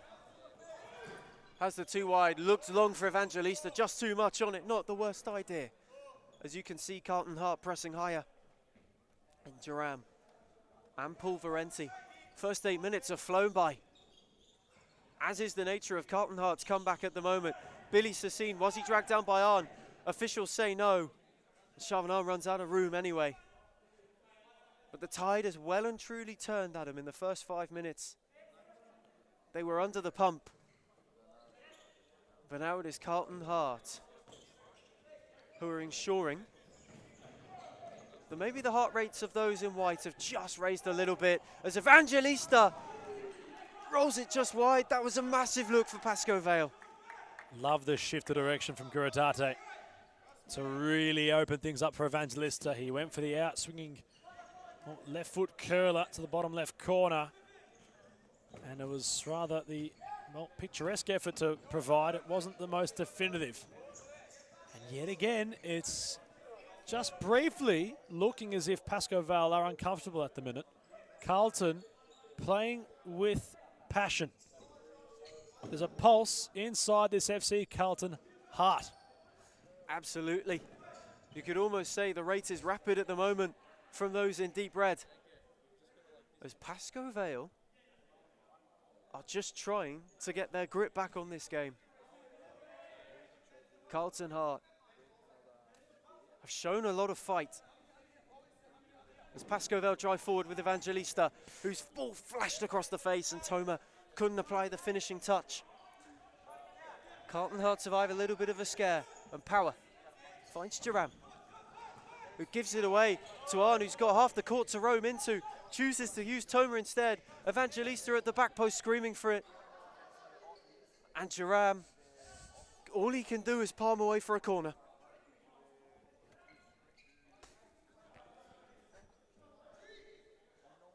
And breathe. For a second, you might have to. 11 And minutes breathe. till this one left to go. And not many would have tipped it would have been in this current state of affairs. As Pasco Vale answer the call. The pressure applied. Those in white withstood the storm. And now they're on calmer waters. They add double digits to the scoreboard again. That is exactly what they needed, Pasco Vale. And for all their hard yards, Carlton Hart really, really unlucky as La Rocca is not looking to give up the fight, could only run into Toma.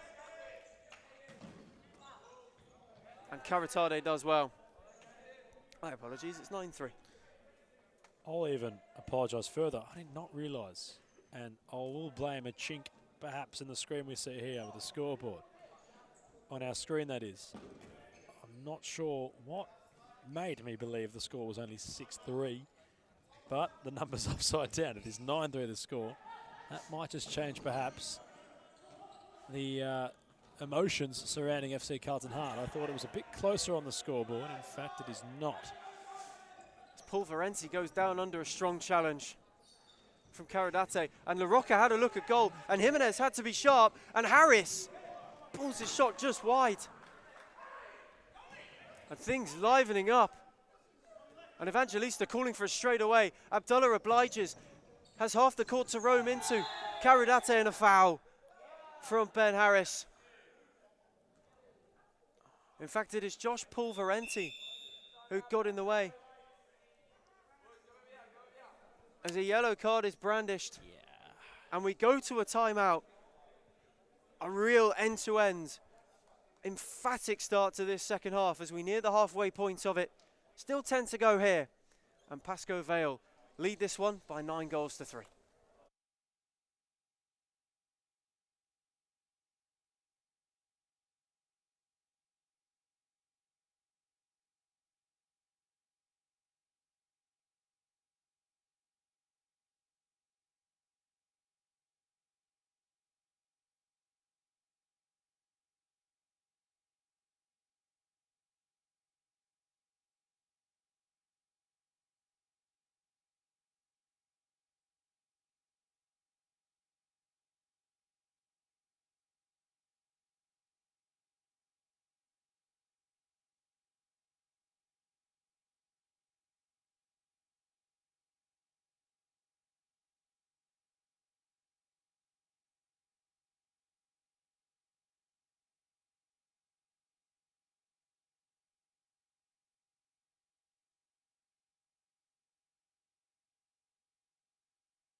we return from that timeout with a Pasco Vale free kick.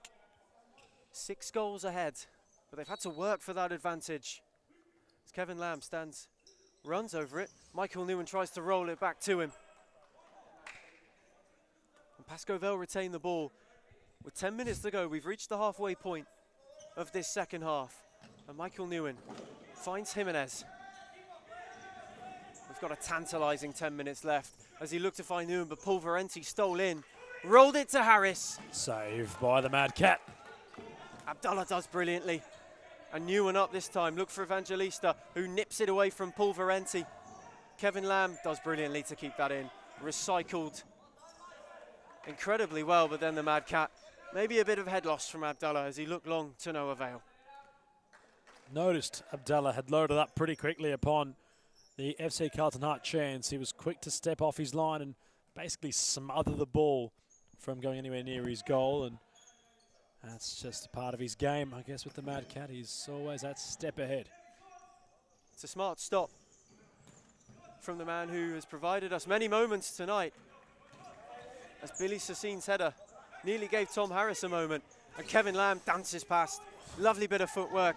Michael Newman has Evangelista, tried to play him in, and now Billy Sassine can go the other way.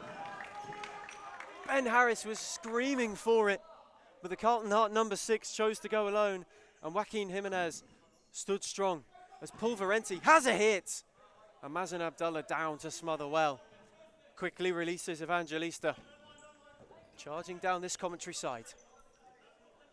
Stands up Billy Sassine. Great ball to find Kevin Lamb, who looks for him again. 1-2 punch. Clinical, ruthless, creative, and just wonderful from Pasco Vale, who hit double digits. They couldn't do it last week. They do this week. And they just carved Carlton Hart open. Dissection. Pure dissection. And while it's rather bleak yet again for FC Carlton Hart, although they have showcased a bit more fire inside the pit of their soul this evening.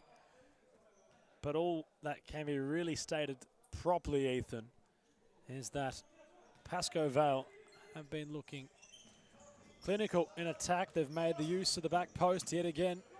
Keep in mind though, Ethan, it must be mentioned, Lucas Vaz was in attendance tonight. The number 9 out of Robocop was here. Oh, lovely feet. Lovely feet from Jimenez, who scores again, scores wonderfully. It's an emphatic 11th. And Pasco Vale are well on their way to a perfect start to 2025 as Carlton Hart and the Harris brothers put their head in their hands.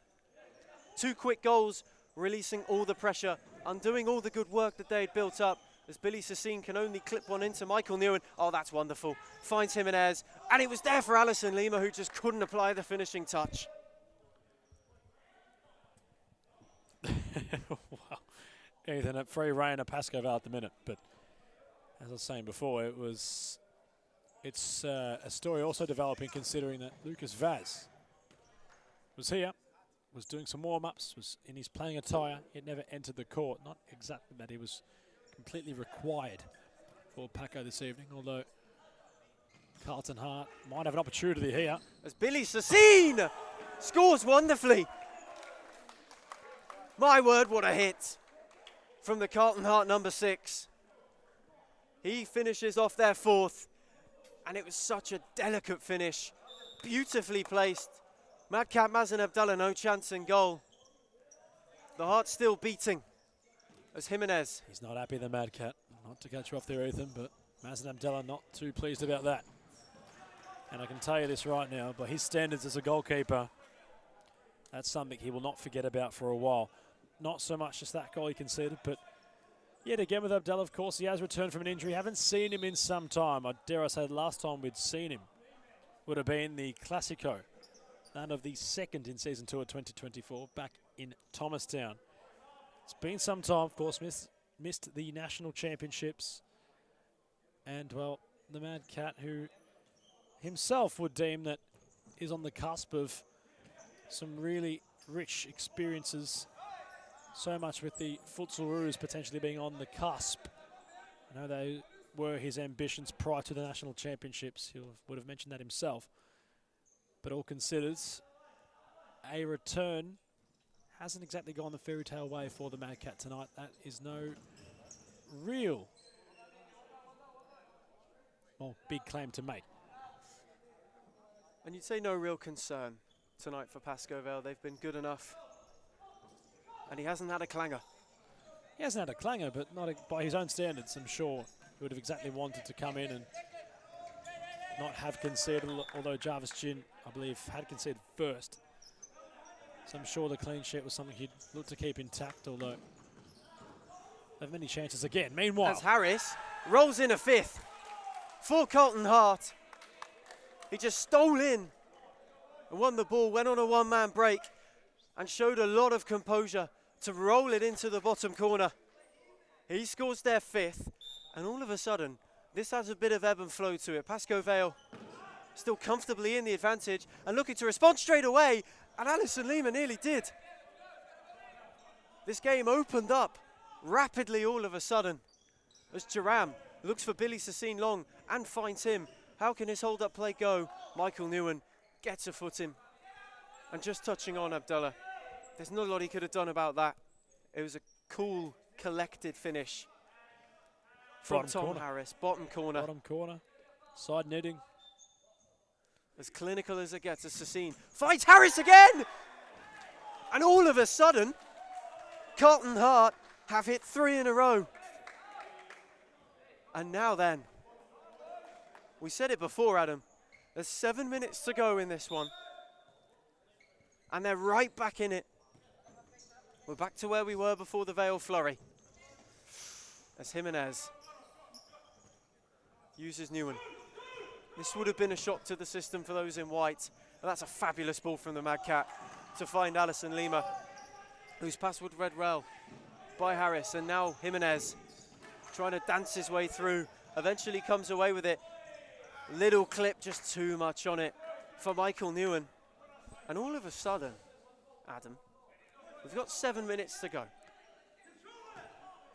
It is a bit of a mountain to climb, but they're not quite out of it just yet. It's been a goal fest, no denying that. 17 goals we've seen in our last fixture. Oh, it was so nearly 18. Harris was looking to punch yet another ticket into the raffle of his goal-scoring plethora he's executed so far tonight. But Mr. Rigg, it's been a shootout, and we're accustomed to them in SFV competition. Perhaps a real genuine first shootout we've seen between two sides so far here at Darebin. Oh, lovely ball to find Lima, who read the bounce, squared it for Kevin Lamb. A full stretch, couldn't get there. This is the first genuine shootout I would say I've experienced. And what a game it's been. It's been frantic at times. It's been fast-paced. It's been fluent. And Billy Sassine has just tried to fly over Michael Newen. And Kevin Lamb just couldn't get that one under control. It's been a brilliant night. You can't take your eyes off it. As Alison Lima looks to calm things down, uses Newen. Kevin Lamb, who was on his bike, has Jimenez back post. And once again, Carlton Hart step in to make a very, very important block. Dweed in there at the expense of a corner. And it's rolled to Jimenez. And that crept agonizingly wide of that back post. Jerram looked to have had it covered as he finds Harris straight away. Looks for Billy Sassine and finds him. Dweed's made a run centrally. Kevin Lamb alert to it. Skip past 1, 2, has Jimenez, goes alone. And that is a wonderful, wonderful goal from Kevin Lamb. Thoroughly deserved from his performance tonight. And just when you sense that Pasco Vale might be under some pressure, they find a way to hit back. The body language by Ben Harris, not exactly too beautiful at the minute, considering he was questioning where his teammates might have been, although he stopped his run once Kevin Lamb got him behind him. And Lamb had all the time in the place to guide the ball beyond Duran. It was helpless really in that situation. Once Kevin Lamb had opened up on his right, you knew the outcome. He's never going to miss. Inevitable. And ruthless from Kevin Lamb. As Abdullah goes long for Lima again. It's been a good little link up between those two as Alison Lima dances. Duran makes a great save, falls to Lima again, and he finishes off his own work. This time gets that little clip into the back of the net. Deserved for him. He's been the linchpin of this Pasco Vale side tonight. And Alison Lima gets another goal, piles on the misery for those in deep red. As all the good momentum Carlton Hart have seemed to build, especially this man Harris here, has come undone. It's really petered out by the Pasco Vale response. As Pulverenti trying to get them going again. Uses Harris. And now LaRocca, who had a go on the turn, and it was a sharp effort. Abdullah alert to it. Michael Nguyen. Shavanan. Lima. Evangelista can go down that side. Rolls in Lima again. That's a lovely ball. It's a lovely finish.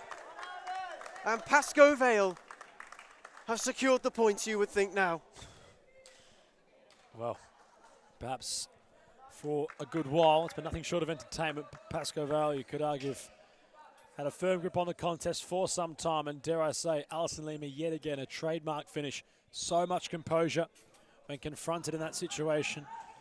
Similar, of course, that reference we might have alluded to back in the opening contest, to where certain players in the competition have that Franklin-esque trait where time just stops. Meanwhile, time stopped when Abdullah took on the game. And he rolled it to Evangelista, and now he's all out of his goal. Tom Harris has an empty net and rolls it in. End to end. Mazen Abdullah. Time stood still when he flicked up, but was caught out after Evangelista lost the ball. And Tom Harris, who showed his clinical ability tonight, adds another to his tally. He's been the heartbeat of this Carlton side, as Pasco Vale are looking to well and truly pile on the pain in a shootout. They hold the advantage, but Carlton Hart, in fairness to them, have never stopped fighting. They've always seemed to try to find a way. They've not been short of any grit. And would you say, Adam, this has been their best showing so far in 2025? It's hard to decipher completely, considering, yes, they've scored goals, have had a decent attempt at trying to compete in this one, but the real genuine question would be here, as the game's progressed on, it's difficult to really evaluate the performance of both teams, considering there's been such a high offensive nature to the game. And obviously games and championships are competed for when there's such a shootout at stake. You have to be more calculated, you'd assume, in your approach. And as much as tonight's been entertaining in terms of evaluating both their sides, following from it remains that little bit murky. But it will be said, Carlton Hart, it's good to see them hit some goals. It's good to see them have some opportunity and find the net on more than a couple of occasions. Questions for both, things to ponder. As LaRocca keeps that one in before running out of room, and you can see the frustration, really unlucky. But you're right, Adam, things to ponder for both of these sides. Both would admit they haven't been at their best, although both have been clinical. As Lima and Arn combine. Nguyen, Evangelista only turned into Aiden Power, and LaRocca can spring another counter-attack. And Tom Harris, not the first, but the second bite, got his shot away. And you'd say it's a license to shoot for the man wearing number 7. There's been a license or an open invitation for pretty much everyone on both sets of benches in this one, Ethan, which is a real spectacle. And Alison Lima. He loves that, doesn't he, Lima? He loves a chip. He's brought the most spectacular of those finishes. A glorious little dink amongst them as Harris finds LaRocca. He could only find Michael Nguyen. Oh, lovely. Fabulous skill to skip past 2 and cut Carlton Hart. Wide open, Michael Nguyen crashes it against the post. And LaRocca now can't go the other way, as Arn does brilliantly. But my word, Adam, that bit of play from Michael Nguyen was marvellous. And Lima, they might not be done yet. Pulverenti extinguished any chance of a counter. End to end once more. It's been all over this one. No breathers for the final 3 minutes. And Ewan finds the top corner. No breathers for Carlton Hart either, as Pasco Vale hit 15 on a Friday night. On Valentine's Day, they have well and truly given their fans a gift. Michael Newen in particular, who's just come off, deserving of his flowers. He's been wonderful. Pasco Vale have been prolific. And they're not stopping up yet, as Joaquin Jimenez allows them to regather their shape and finds Evangelista. Jimenez, lovely on Jimenez, great save. Jimenez again, desperately unlucky not to score. But my word, have Pasco Vale been able to really cut through this Carlton Hart defence? Surgical, some might say, as we approach this final 2.5 minutes. Michael Newen with a couple words to the gantry. Oh, a couple words towards me, not you, which is a good thing. You don't want words flown towards you. Not while you're doing your job, that's for sure. Billy Sassine has a drive. And Abdullah gets fingertips at the expense of a corner. This one's been a thriller. High scoring. The first of its kind we've had in Darubin. And we're not done yet, as Sassine found Harris. Abdullah did well and gave it to Evangelista on the break. Smart distribution, and he finds Jimenez, and Jimenez just tried to roll it past Jerram, who was alert to the danger, really stuck it out. Now goes long towards La Rocca, and Kevin Lamb does brilliantly. Certainly so. And that ferocity of the contest hasn't petered down. The Mad Cat momentarily in a bit of strife. All clear long. It's Evangelista barged into by La Rocca. No foul given, and Jimenez continues. Trying to work the angle for that ball to the back post. Has two to beat, and he can't find his way out. Or does he? He wins it back. He's still going, trying to twist and turn. He does wonderfully there. Does Joaquin Jimenez. Just over 1.5 minutes to go. And he's not done, not just yet. He wants it to be postage stamp for Pasco Vale. And dare I say, a injury update that will bring to our commentary, contingent here, Ethan. Yahya Hawala's up on his feet. He's walking. It's good to see that he can put some pressure on his leg. That might have copped a bit of pain following that injury, but he seems to be walking, so it can't be that bad. He looks okay, moving a little bit gingerly. But the main thing for Yahya Awal is that he's on his feet and he's able to walk out of Darabin. It was a nasty turn that he took on that knee, and the fact that he's walking. As Alex La Rocca fires in another. Positives for Carlton Hart. 2 in 1 moment there. Not just the recovery of Yahya Awal, but that finish from La Rocca. He's been a bright spark in this second half. Another lovely finish into the roof of the net. Not a lot Abdullah can do. With 1:25 to go, Pasco Vale concede once again as Evangelista makes sure it won't matter as they look to go end-to-end. Azan maybe missed his opportunity to fire a shot away. Kevin Lamb, Evangelista, has on wide, chooses not to use him, goes alone. And La Rocca in the way to make the channel. And Pulverenti finds Harris. And that's a wonderful ball for La Rocca again. Abdullah there for the save, and Sassine unlucky with his header at the back post. And they get going once again, Pasco Vale. Abdullah releases on. Now Kevin Lamb, stumbled maybe, tried to poke it through. But Jerram, in accordance with the locker, alert to the danger. Pulverenti spreading, trying to just throw off Pasco Vale on that attacking opportunity. As Kevin Lamb unleashed the shot. Wasn't far away from that top corner, that was travelling. And Jerram. Oh, an inverted. Evangelista and Lamb come together. They seem to be okay. Ethan, the comment which caught my eye. No defence, just vibes type game. And well, it's summarised perfectly. Elmo's right. There's been plenty of action similar to what we've seen all night in Darabin. Both defences seem to have taken Valentine's Day off as we have been treated to a 23-goal thriller. It's been fantastic. Both teams have provided entertainment until the last as we head towards the final 30 seconds of this one. And Carlton Hart, well, there's no slowing the tempo down and seeing it through. Both want to finish strong. It's Billy Sassine. Does he line up a drive or does he lose Harris? Uses Harris instead. Looking to find LaRocca down the line. Asks for the movement for him. Looking to find Sassine. Evangelista gets in the way. And can Pasco Vale go? Karatula, Chavanard, unlucky on the hit. Sliced across it well, tried to get that dip, just couldn't find enough under the bar.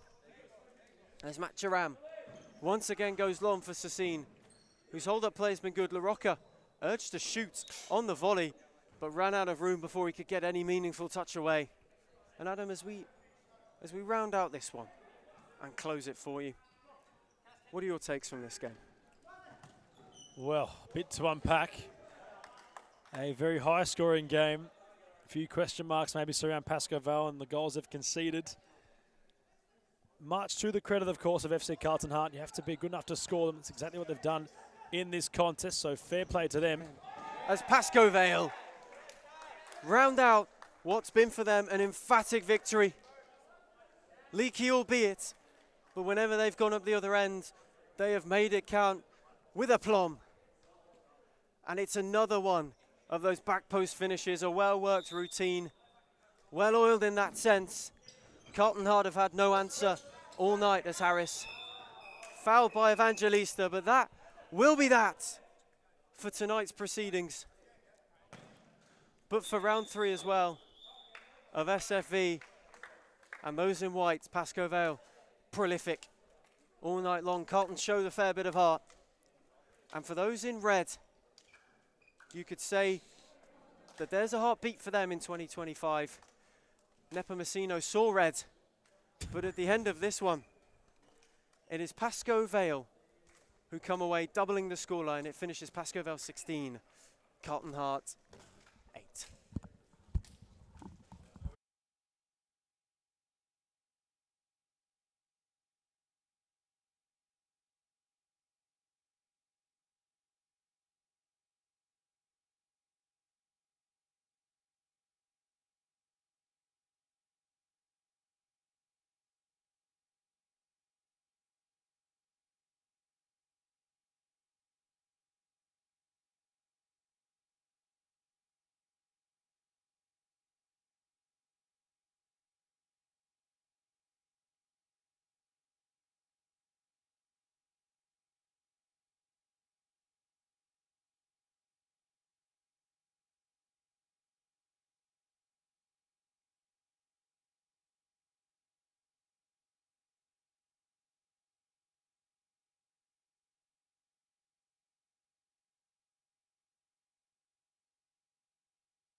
And I'm here with Kurodate of Pasco Vale.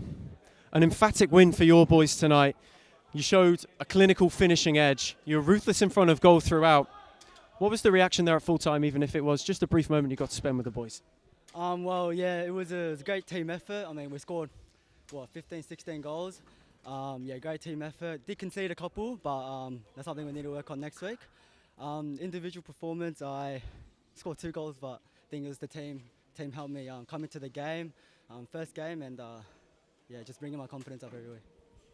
You definitely look confident for what was your first game of the season. Didn't feature last week. Straight into the side with 2 goals.